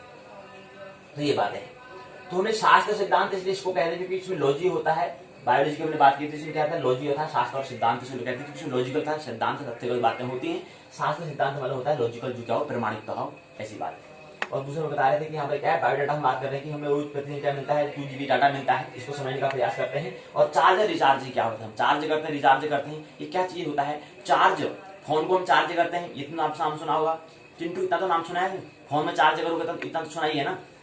हाँ इतना तो मैंने सुना है गुरुजी, बिल्कुल सुना है, क्योंकि फोन तो छोटा, इससे पहले छोटा फोन तो था ही, उसको मैं चार्ज तो करता ही था। चार्ज इतना शब्द मैंने नाम सुना है तो है ही, मेरे को इतना पता है कि अंग्रेजी भाषा का है, लेकिन अंग्रेजी में इसको हिंदी में क्या कहते हैं ये तो मेरे को नहीं पता है। लेकिन चार्ज ज्यादा मैंने नाम सुना है, पिताजी कहते हैं हाँ चार्ज करो, इतना तो सुन रखा है मैंने।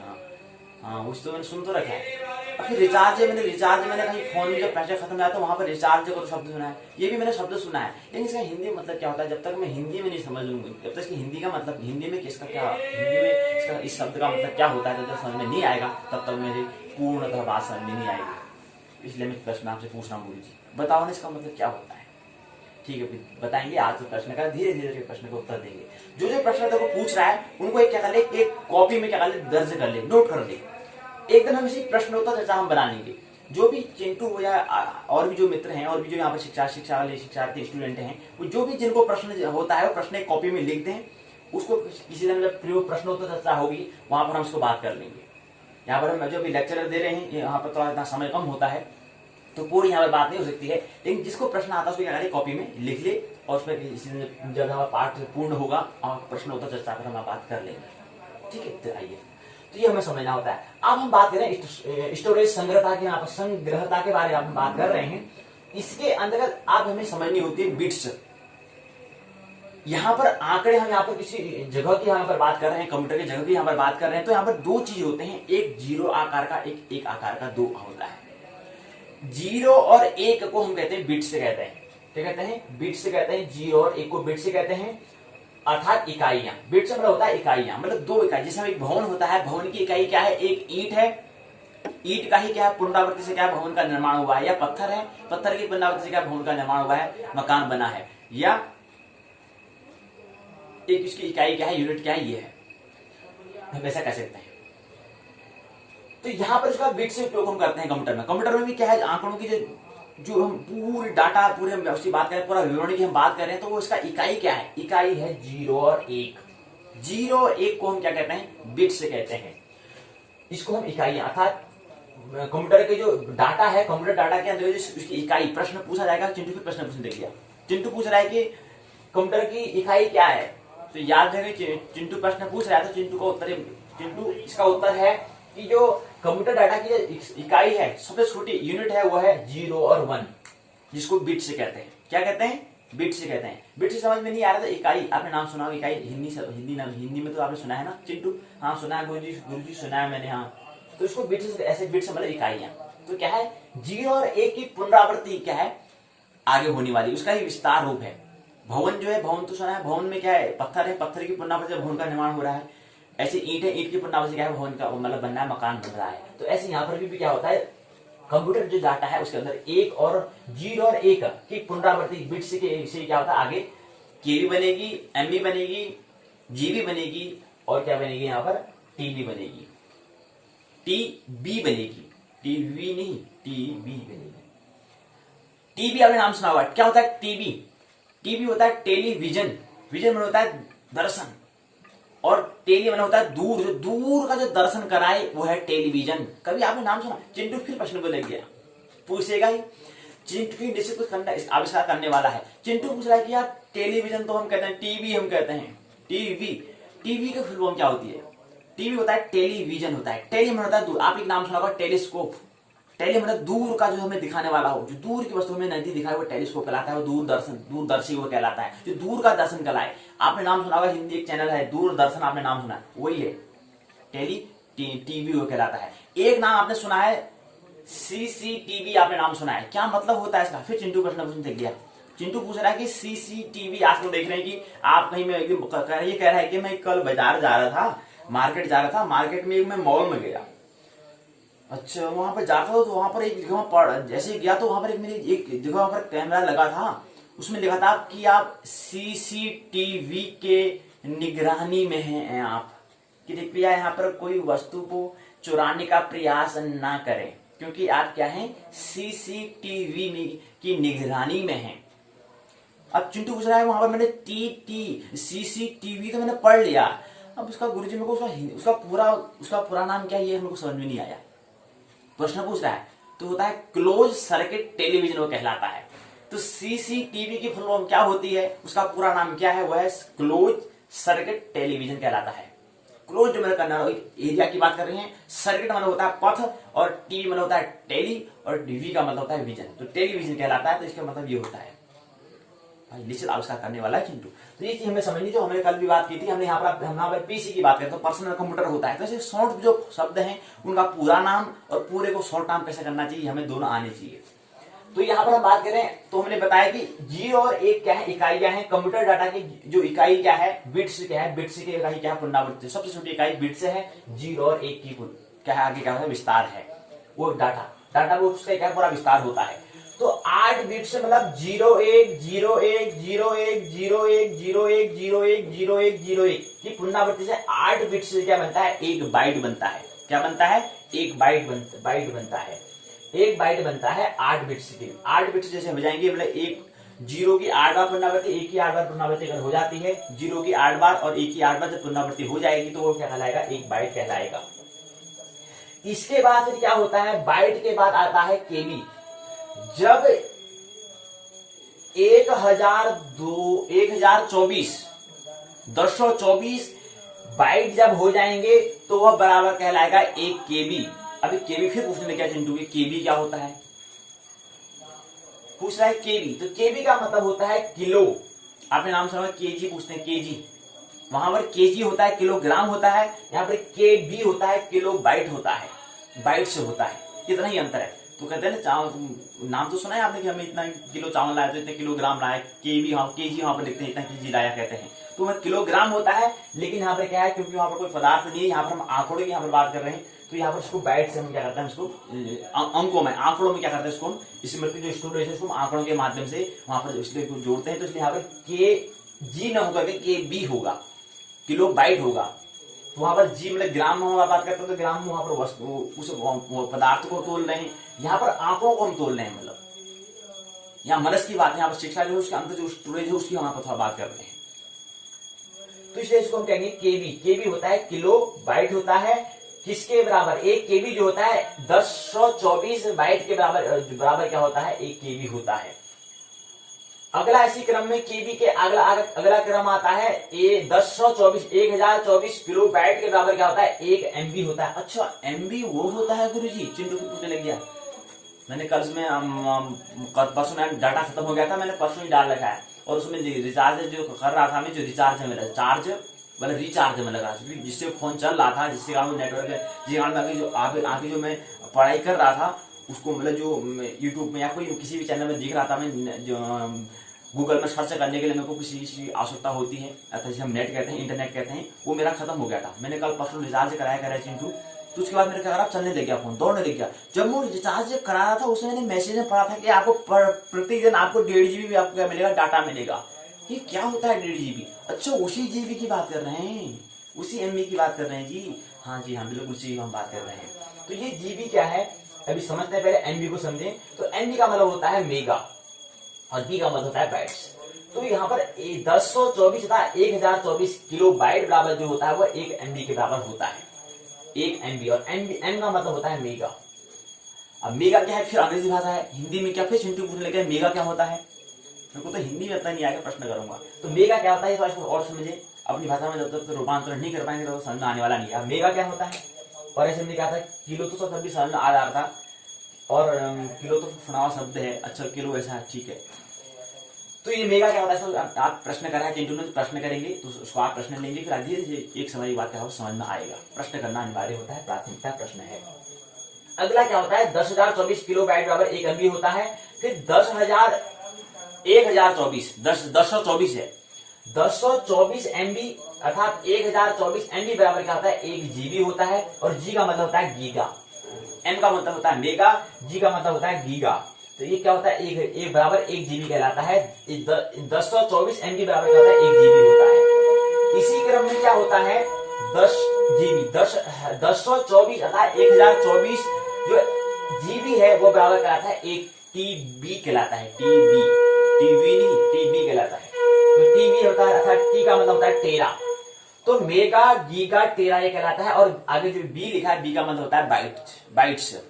कितने होते हैं हमने बताया, सबसे बड़ी महत्वपूर्ण इकाई, सबसे छोटा जो कंप्यूटर डाटा या कोई भी जो हमारा यंत्र उपकरण है उसकी सबसे छोटी इकाई क्या है, बिट्स होती हैं। और बिट्स क्या होते हैं, बिट्स किन दो को कहते हैं, 0 और 1 को बिट्स हम कहते हैं। इन बिट्स से कहीं क्या है, आगे रूपांतर से क्या बनता है, केबी बनता है, केबी के बाद फिर एमबी बनता है, एमबी के बाद फिर जीबी बनता है, जीबी के बाद फिर टीबी बनता है। ऐसे क्रम आगे और भी बन सकता है। अभी क्या फिलहाल आता है जब टीवी तक हम समझ रहे हैं, क्योंकि हम कंप्यूटर कहते हैं इतना जीबी मिलता है, इतना एमबी मिलता है, यहीं तक हम अभी सीमित है। लेकिन इसी कल्पना बढ़ाएंगे तो इससे आगे भी कुछ होता होगा, ये प्रश्न होना चाहिए। अब चिंटू से पूछना, इससे आगे भी होता है? हाँ बिल्कुल था चिंटू, इससे आगे भी होता है।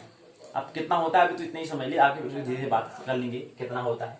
लेकिन फिलहाल अभी क्या है, जीबी तक हम बात करते हैं, एमबी तक हम बात करते हैं। हमारे इसमें हमारी सूझ इतनी तक है, इसलिए ज्यादा आगे कल्पना की हमें अभी आवश्यकता नहीं है, लेकिन कल्पना करनी अनिवार्य है। ये हमारी बात है। यहाँ पर क्या होता है ये हमने समझने का प्रयास किया। अब आइए और समझते हैं इसको हम। संग्रहता क्या है, आप जिस प्रकार बर्तन में एकत्रित पानी को माप सकते हैं, उसी प्रकार कंप्यूटर में एकत्रित डाटा को अर्थात आंकड़े को अर्थात संस्कार को अर्थात आप वृत्त को अर्थात विवरण को भी आप क्या कर सकते हैं, माप सकते हैं, मैनेजमेंट आप कर सकते हैं। डाटा क्या होता है, डाटा हम कहते हैं, फिर हमने इसलिए तो समझने के लिए बायोडाटा शब्द का प्रयोग किया, हमने रिज्यूम का प्रयोग किया है, बायोलॉजी का, बायोग्राफी चिंटू को समझाने के लिए। चिंटू कोई प्रश्न पूछता है इसलिए हमने बहुत सारे हमेशा लिखे ताकि इसको वो डाटा समझ में आ जाए, इसलिए हमने बायोडाटा शब्द लिखा, तब भी इसको समझ में नहीं आया। फिर हमने बायोग्राफी लिखा तो भी इसको समझ में नहीं आया। फिर हमने क्या लिखा, बायोलॉजी लिखा तो भी था हल्का हल्का समझ में आ रहा है इसको। तब जाकर कहीं समझ में आया कि डाटा मतलब क्या होता है, ब्यूरो विवरण टाइप का होता है, आंकड़ा होता है, वृत्त होता है, संस्कार होता है, तब जाकर उसको समझ में आ रहा है। इसलिए डाटा कहते ही आगे नहीं बढ़ जाना है। डाटा करने के लिए फिर उससे संबंधित बायोडाटा भी पीछे डाटा लिखा होता है, तो हम क्या कहते हैं वहां पर भी डाटा प्रयोग करते हैं। हम भी कहते हैं कि यार हमको इतना जीबी का डाटा, इतना डाटा आपको पर डे मिलेगा, कहते हैं वो डाटा हम इतना दैनिक क्रिया में कह रहे हैं। चिंतन का तो कोई मतलब ही, प्रश्न करने का तो कोई मतलब ही नहीं है भाई। क्या करेंगे प्रश्न करके, क्या करना है प्रश्न करके, करो काम चलाओ अपना, नेट मिला ठीक है भाई, मिल जाएगी बस। यहीं पर पूरे यात्रा पूरी नहीं होती है। जो विज्ञान पर ही अगर जो प्रश्न नहीं करेगा तो विज्ञान भी जन्म नहीं दे पा रहा है। आगे धर्म और अध्यात्म तो भाई बहुत ऊपर की बातें होती हैं, वहां पर तो प्रभु की कृपा हो जाए, अनुकंपा हो जाए तो प्रभु ही जाने, नहीं तो वहां पर विज्ञान का जन्म देना, विज्ञान का जो जन्म दे रहा है उसको ही उसका अधिकारी होता है आगे धर्म और अध्यात्म का। प्रश्न करना है, ऐसे केवल चलाने फोन ले कह रहे हैं जीबी मिल जाए ऐसा चला रहे भाई, चल रहे भाई, चला ही रहे भाई, चलाओ चिंटू कटा में चलाओ बस, ऐसे नहीं करना है। तो ये हमने समझने का प्रयास किया। तो संग्रहता मतलब होता है स्टोरेज की वहां पर बात कर रहे हैं। तो आप जिस प्रकार बर्तन में एकत्रित पानी को हम मापते हैं, उसका मैनेजमेंट करते हैं, उसको मापते हैं, उसी प्रकार कंप्यूटर में एकत्रित डाटा को भी हम माप सकते हैं। यद्यपि दोनों में मापक इकाइयां अलग अलग होती हैं। स्टोरेज डिवाइस में जितना डाटा स्टोर किया जाता है उसे हम स्टोरेज क्षमता कहते हैं, स्टोरेज पावर। अब यहाँ पर समझो बात को, देखो हम यहाँ पर बात कर रहे हैं ज्योतिष की, यहाँ पर भूमंच ज्योतिष पाठशाला है। हमारा कंप्यूटर से ज्यादा कुछ लेना देना नहीं है, प्रकृति से हमें केवल संकेत लेने हैं और स्थित ब्रह्म में होना है।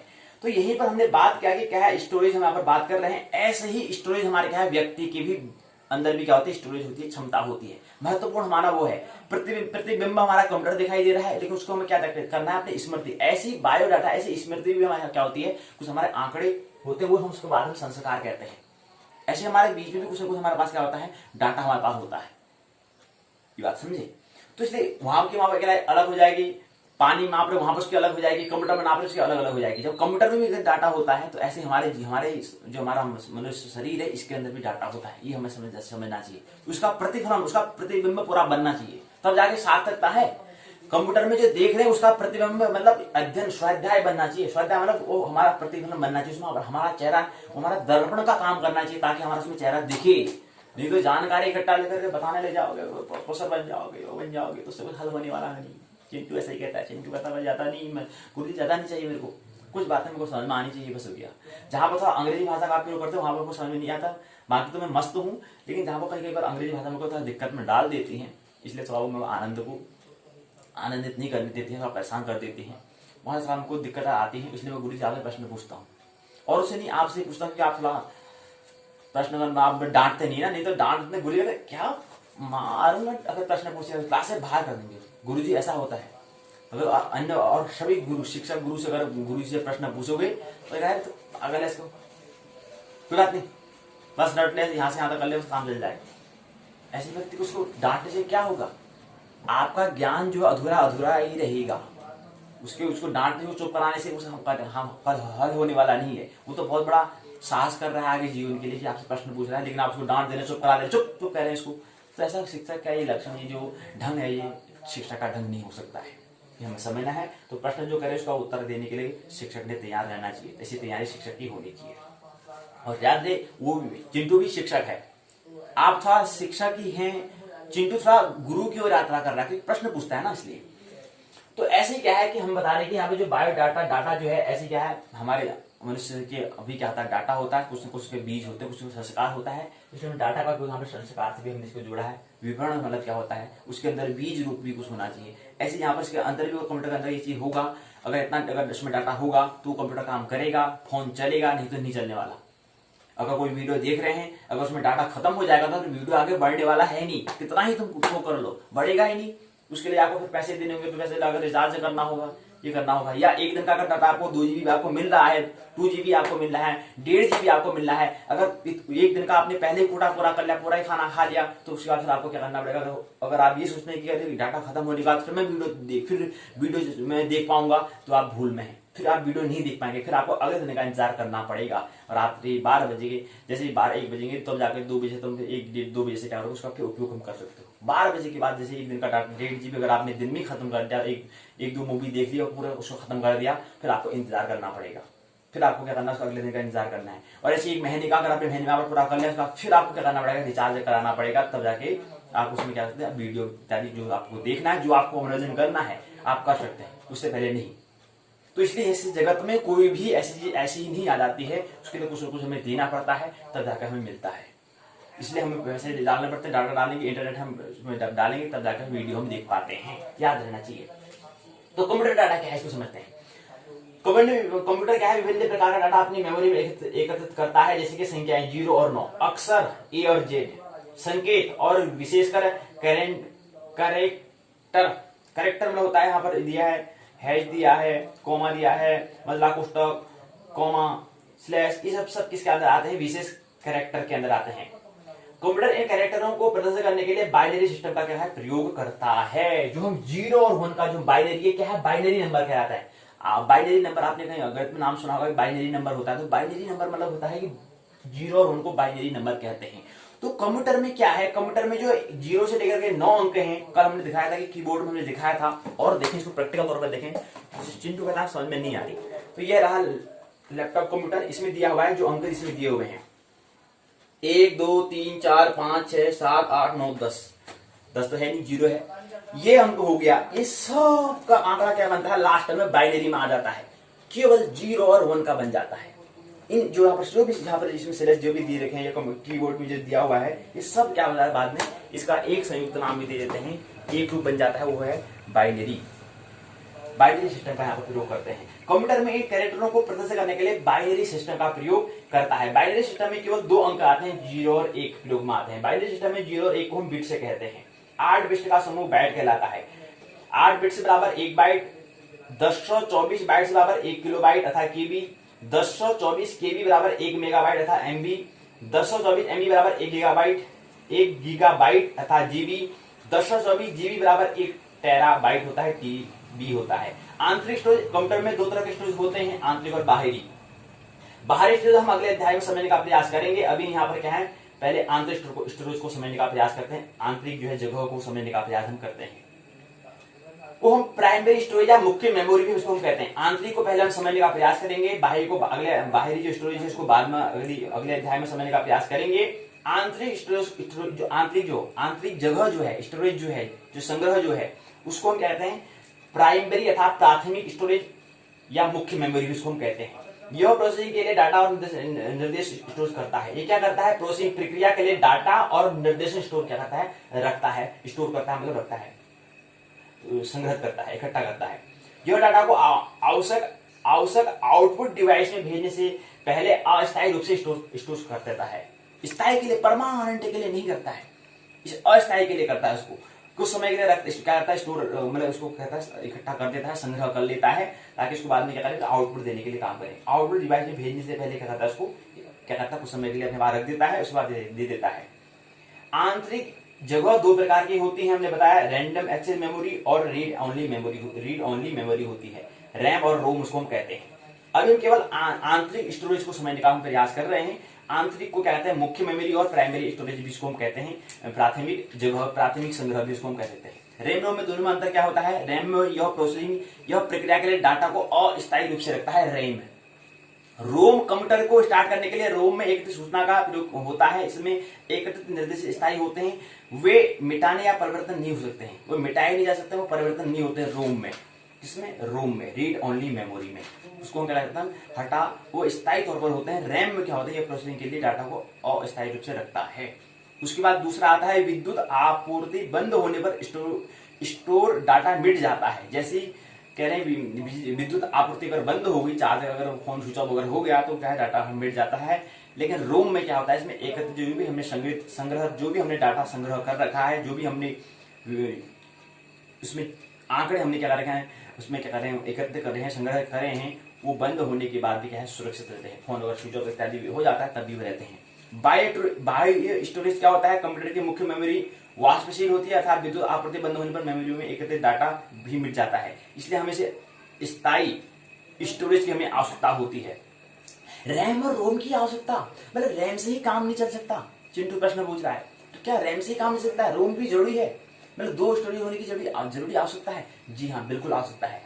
क्यों कह रहे हैं, क्योंकि हमें क्या करना पड़ता है, बाह्य स्टोरेज की आवश्यकता इसलिए होती है क्योंकि क्या हमारा कहीं विद्युत आपूर्ति अगर हमारा बंद, अगर चार्ज हमारे फोन में खत्म हो गया तो उसमें क्या होता है, डाटा खत्म हो जाता है। इसलिए हमें एक ऐसी मेमोरी की, ऐसी स्मृति की आवश्यकता होती है जिसमें क्या हो, अगर हमारे पास विद्युत आपूर्ति अगर बंद भी हो जाती हो तो उसकी वो जो डाटा, जो आंकड़ा, वो खत्म नहीं होना चाहिए, इसलिए हमें दूसरी स्टोरेज की भी आवश्यकता होती है, बाह्य स्टोरेज की भी आवश्यकता होती है।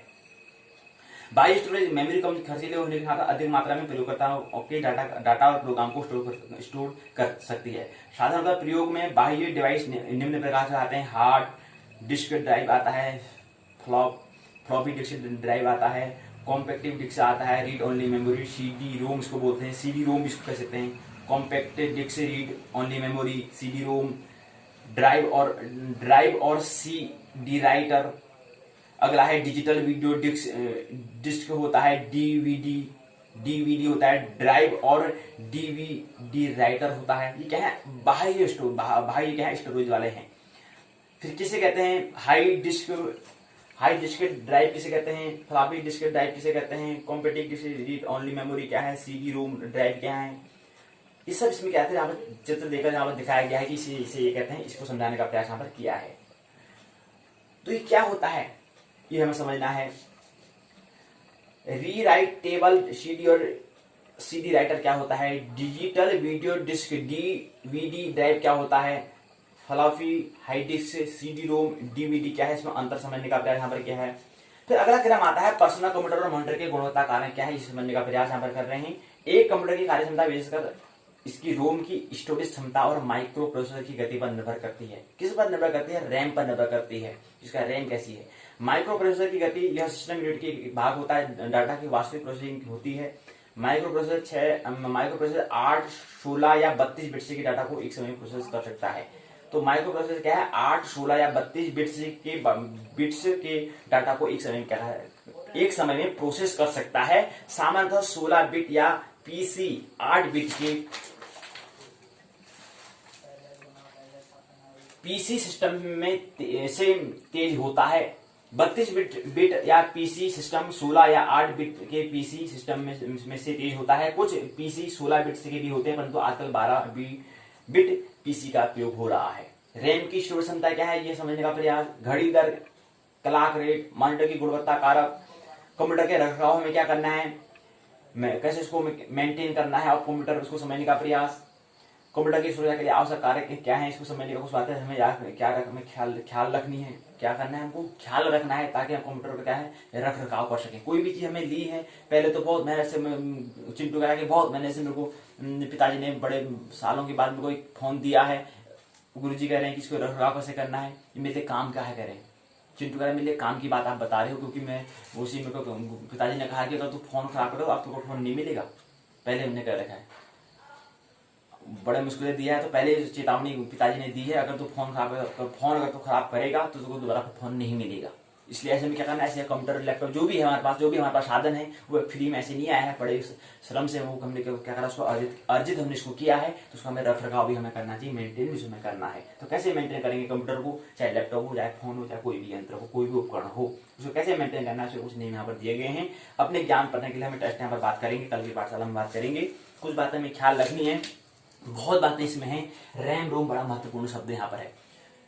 तो इसमें रैम रोम क्या होता है, एक बार और उसको समझने का प्रयास करें कि रैम और रोम जो है आंतरिक स्टोरेज के अंदर क्या आता है, दो बातें यहाँ पर आती है, रैम और रोम यहाँ पर आती हैं। तो रैम क्या होता है, रैम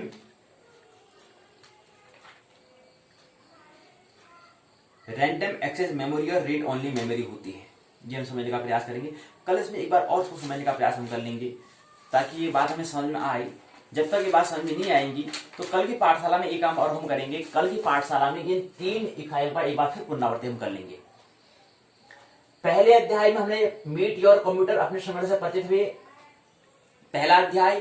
दूसरा अध्याय डिफरेंट पार्ट्स ऑफ पीसी, व्यक्तिगत संगणक के विभिन्न अंग। तीसरा अध्याय है to know more about PC, व्यक्तिगत संगणक के बारे में अधिक जानने का प्रयास। ये 3 इकाई की कल क्या हो जाएगी, पुनः पुनरावृत्ति हो जाएगी। जब तक उसमें क्या हमें बात समझ में नहीं आई, आगे अध्याय में बढ़ना कोई सार्थकता का काम नहीं है। कम हमें बात समझ में आएगी, जब तक बात समझ में नहीं आए, कम हमें जानकारी लेनी है, लेकिन उसको अनुभव में हमें लाना है। तो इसलिए कल क्या हो जाएगा, कल पुनः इन 3 अध्यायों को पुनः हम क्या करेंगे, समझने का प्रयास हम करेंगे, तब जाकर आगे हम बढ़ेंगे। आगे फिर चौथा अध्याय में हम समझेंगे आगे फिर उसके बारे में माइक्रोसॉफ्ट विंडोज XP का परिचय हम समझने का प्रयास करेंगे। ये हम बात की परसों की पाठशाला में करेंगे, लेकिन कल पहले हमें कराना है 3 अध्याय को और हमें समझना है, या और उससे संबंधित जो हमारे प्रश्न है, चिंटू पूछता है, ऐसे मिंटू ने भी प्रश्न पूछना चाहिए, ऐसे रमेश ने भी पूछना चाहिए, सुरेश ने भी पूछना चाहिए। 18 यहाँ पर हमसे पढ़ने वाले 18 भी यहाँ पर बैठने वाले स्टूडेंट हैं, कोई और प्रश्न नहीं पूछता है, चिंटू ही पूछता है।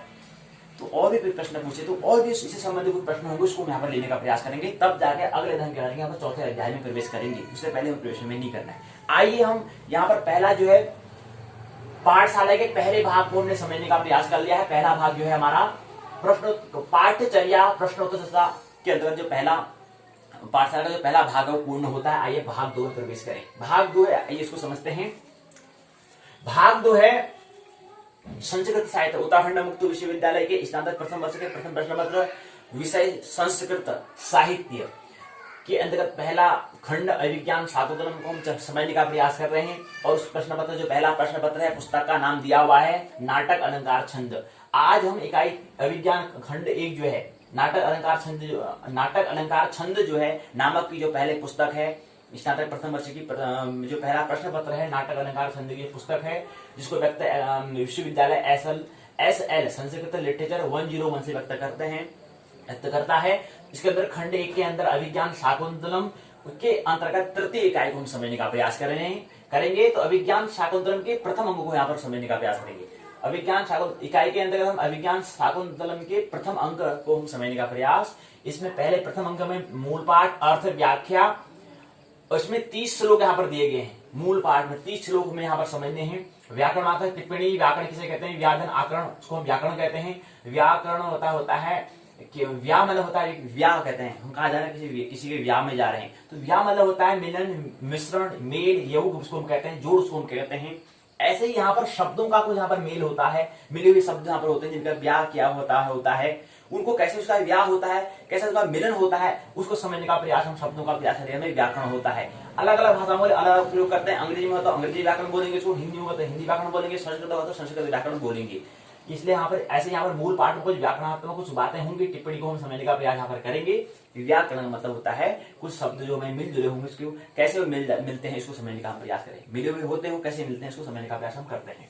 ऐसे व्याह का मतलब होता है शादी जो करते हैं वो से संबंधित शब्द भी है, वो उसको समझने का प्रयास तो हम वो बात भी हमें समझ में आएगी। चिंटू फिर प्रश्न पूछता है कि वही ब्याह की बात हो रही है, अच्छा वो ब्याह उसका आज ब्याह था, अच्छा अच्छा ठीक ठीक उसी से बात हो रही है, हाँ बिल्कुल उससे संबंधित कोई बातें होती हैं। तो यहाँ पर शब्द भी हमें समझना है, लेकिन इसको आचरण में लाने के लिए हमें दैनिक क्रिया में जो काम जो करते होते हैं उस पर लेना को महत्वपूर्ण होता है, तब जाके सार्थकता होती है। तो व्याकरण होता है।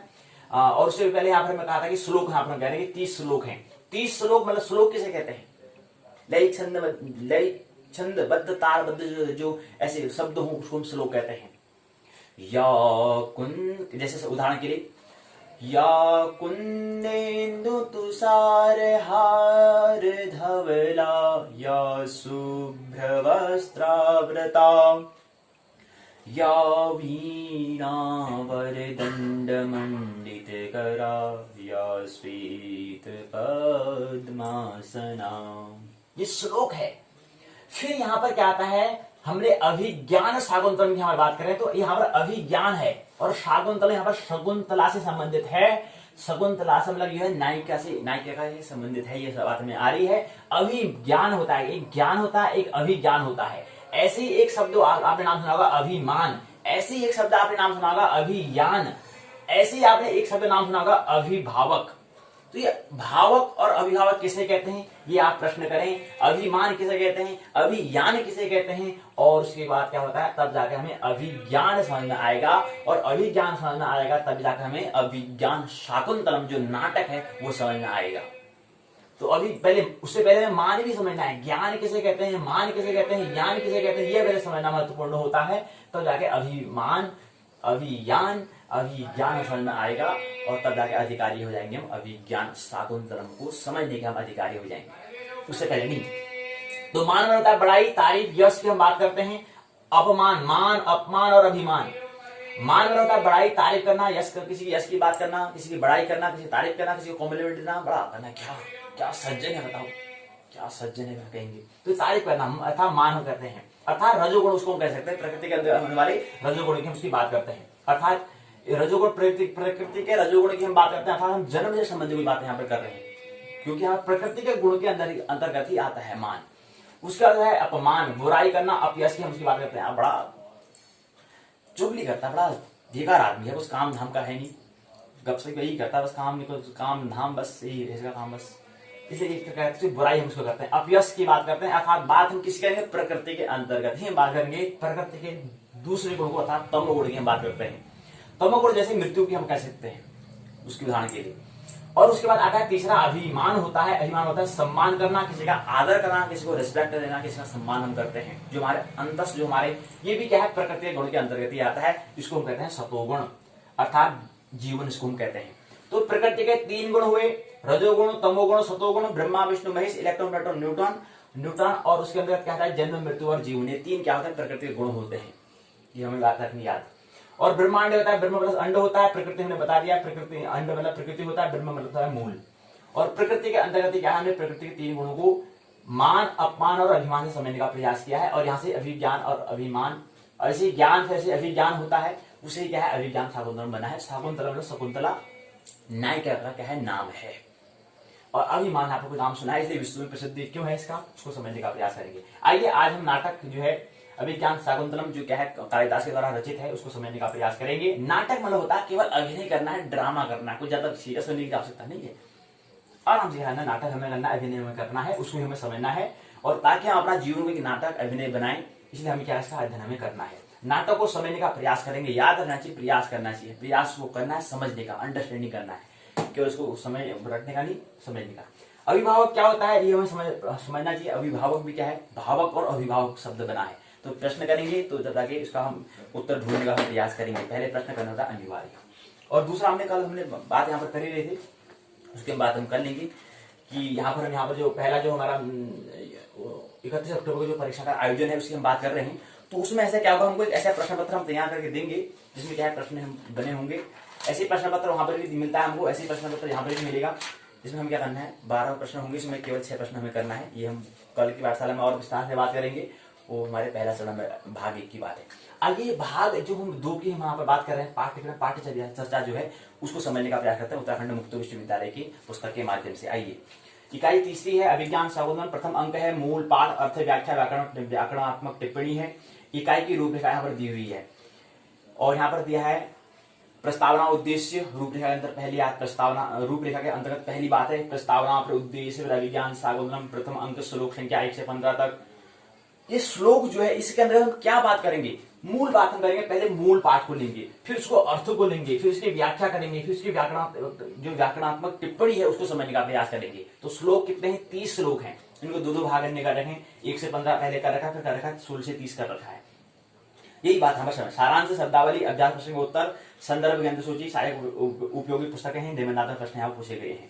ये यहाँ पर प्रस्तावना दी है। नाट्य शास्त्र के इतिहास में अभिज्ञान स्वागतम का एक अनुपम रचना है। इससे पहले की इकाई में हमने समझने का प्रयास किया नाटक क्या है, उसका उद्भव, उसका विकास कैसे हुआ, वो कैसे उसका निर्माण हुआ, कैसे वो अस्तित्व में आया और कैसे उसका विकास हुआ, कैसे उसमें निरंतर परिवर्तन होते रहे, कैसे वो विकसित की आखिर यात्रा उसने की। विकास की हम बात करते हैं, विकास निरंतर परिवर्तन, प्रकृति क्या परिवर्तनशील है, निरंतर परिवर्तन वहां पर हो रहे हैं।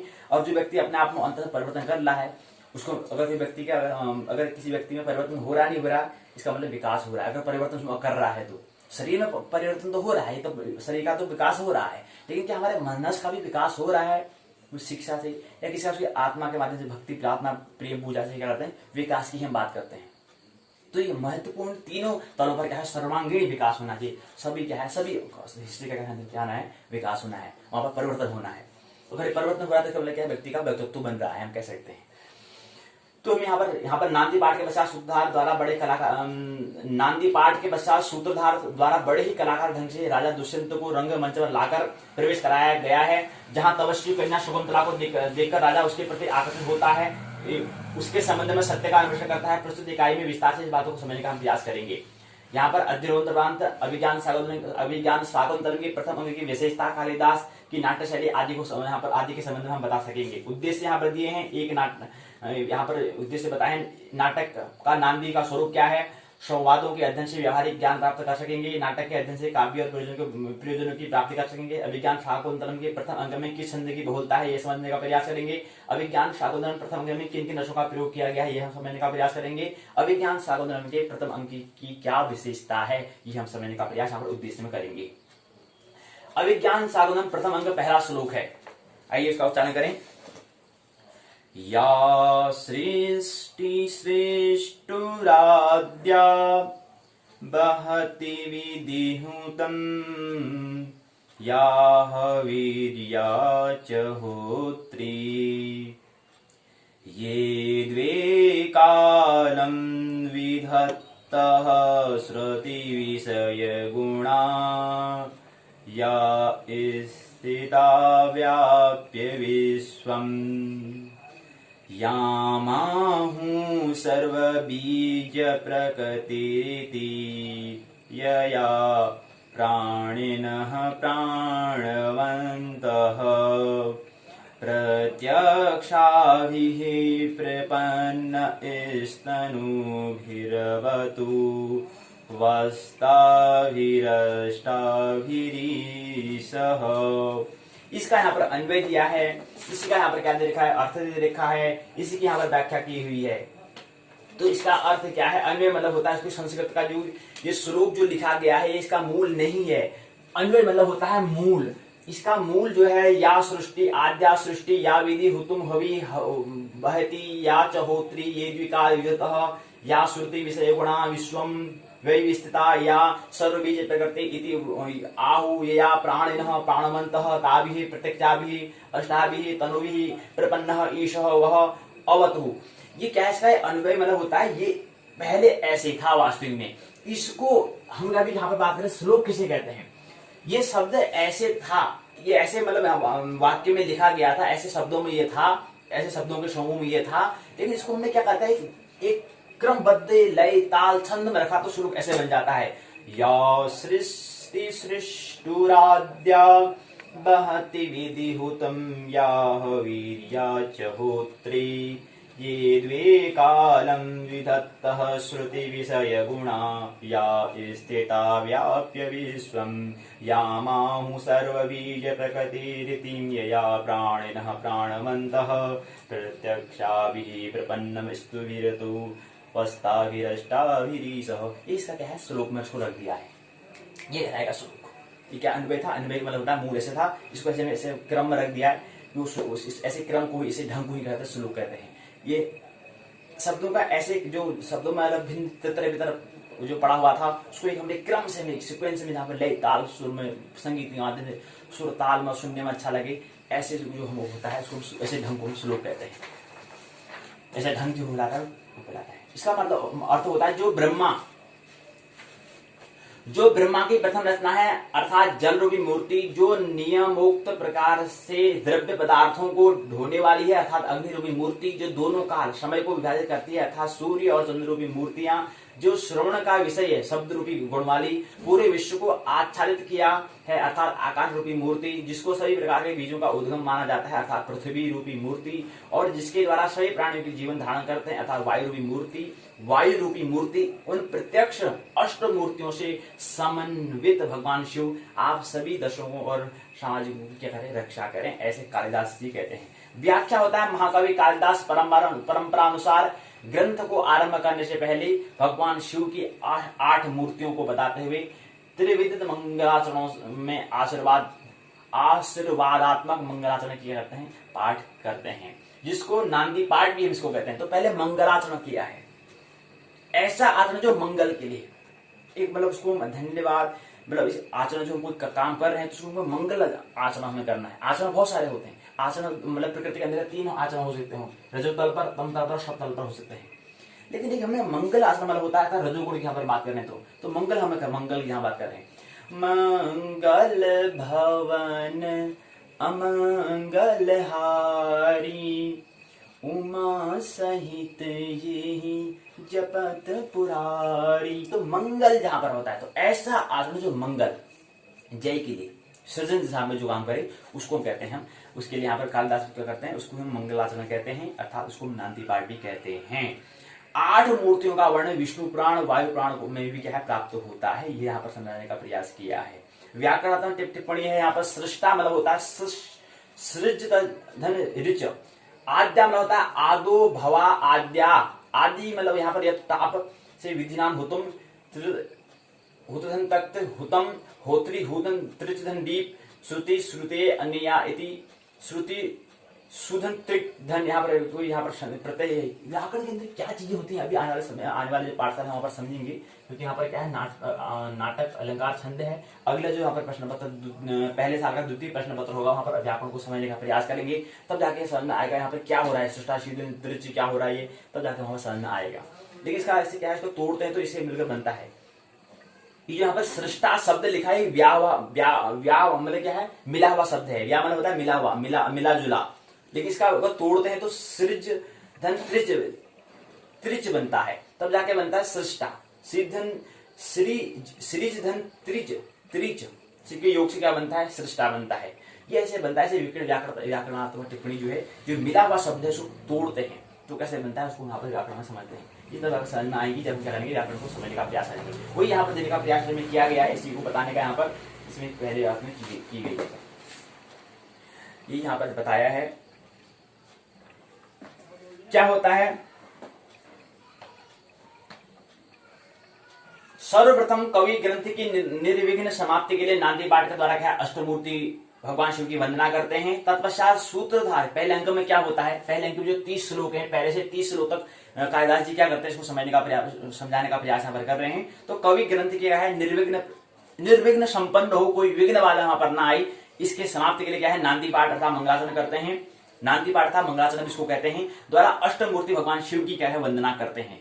उसके तदुपरांत सूत्रधार के द्वारा ग्रीष्म ऋतु का क्या है मनोहर रूप से वर्णन होता है, उसका यहाँ पर प्रस्तुत किया जाता है। इसके बाद आश्रम के मृग का पीछा करते हुए राजा दुष्यंत सारथी के साथ महर्षि कण्व के आश्रम में प्रवेश करते हैं। जैसे ही राजा मृग को मारना चाहते हैं उसी समय एक तपस्वी शिष्यों के साथ प्रवेश करके राजा को बतलाता है कि यह आश्रम का मृग है, अतः अवैध इसको मारा जाना उचित नहीं है।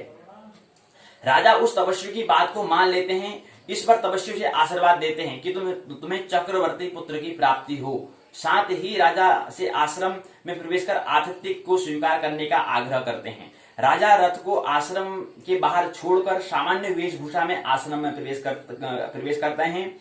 महर्षि कण्व सोम तीर्थ को गए हुए हैं, इसलिए अतिथि सत्कार का भार जो है शकुंतला पर। राजा आश्रम में वृक्ष को सींचती हुई अत्यंत सुंदर 3 मुनि कन्याओं को देखते हैं। शकुंतला के सौंदर्य से आकृष्ट होकर वह उसके प्रति आसक्त हो जाते हैं। अपने राजकीय स्वरूप को छिपाने वाला दुष्यंत भ्रमर से पीड़ित शकुंतला की रक्षा करते हैं।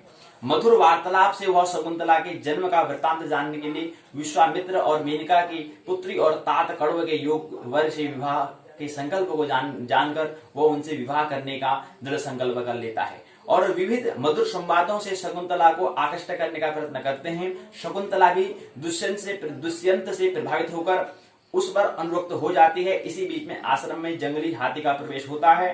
राजा अपने सैनिकों को रोकने के लिए प्रस्थान करता है और शकुंतला भी अपने सखियों के साथ प्रस्थान करती है। ये प्रथम अंक में ये बात बताई दी है। इसको 30 श्लोक में कालिदास ने बताए हैं। पहला बता दिया कि पहला सूत्र का हमने उच्चारण यहाँ पर किया है। इसी क्रम में यहाँ पर बात होती है। इसी क्रम में दूसरा श्लोक यहाँ पर दिया है।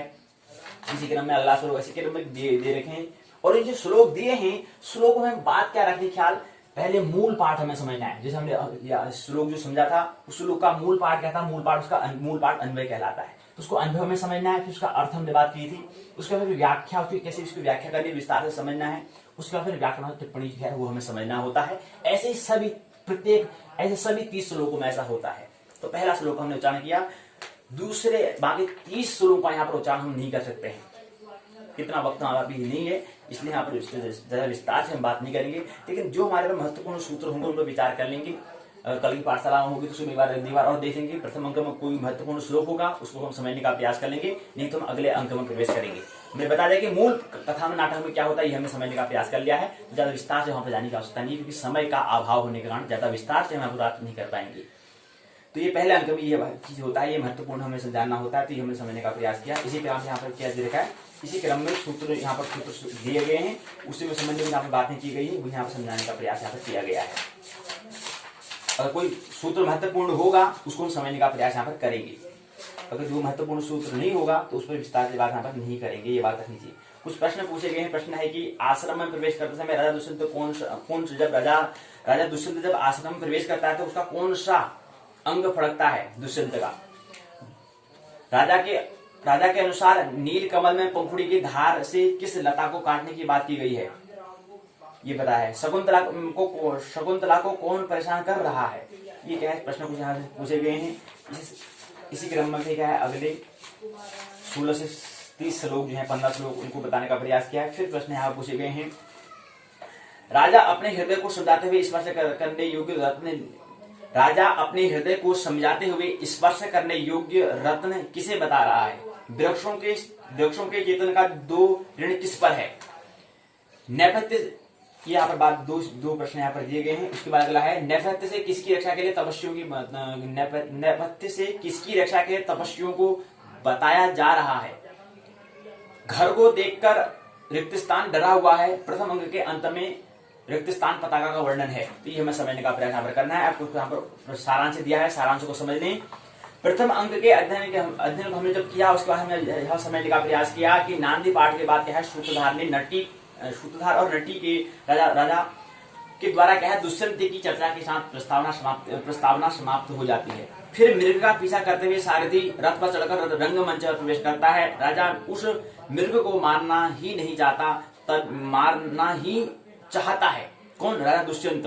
तभी एक तपस्वी क्या है, अपने शिष्यों के साथ आकर मृग को मारने से मना करते हैं। राजा के मान जाने पर उन्हें चक्रवर्ती पुत्र प्राप्त होने का क्या कहते हैं, आशीर्वाद देकर कण्व के आश्रम में राजा को जाने को कहकर लकड़ी लाने जंगलों में चले जाते हैं। राजा द्वारा पूछे जाने पर क्या कुलपति कण्व आश्रम में हैं। तपस्वी बताते हैं कि ऋषि सोम तीर्थ गए हैं, उनके अनुपस्थिति में शकुंतला जो है अतिथि सत्कार करेगी।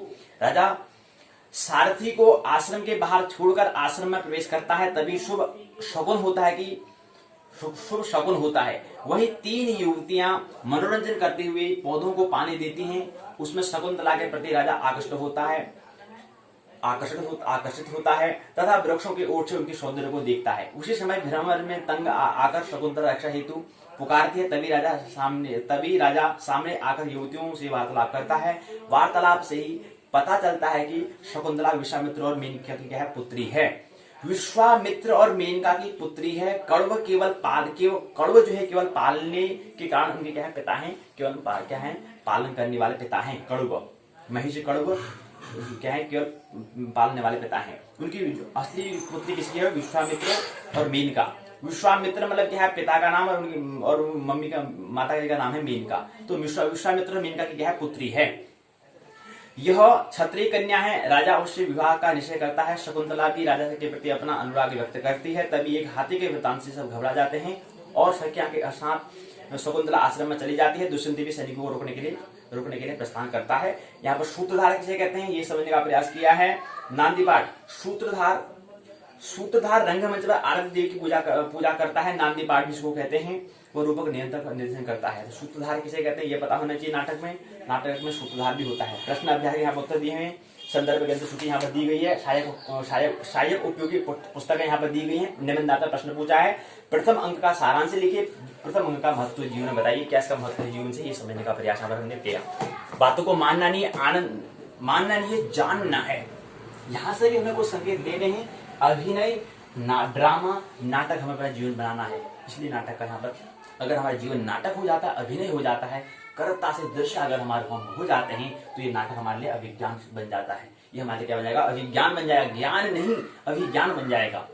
अगर केवल हमारी जानकारी बन जाएगी, नाटक में हमने केवल जानकारी के लिए हमने ले लिया, तो फिर कुछ विषय हल होने वाला नहीं है। ये जानकारी, ये ज्ञान हमारे क्या बने, अभिज्ञान बने।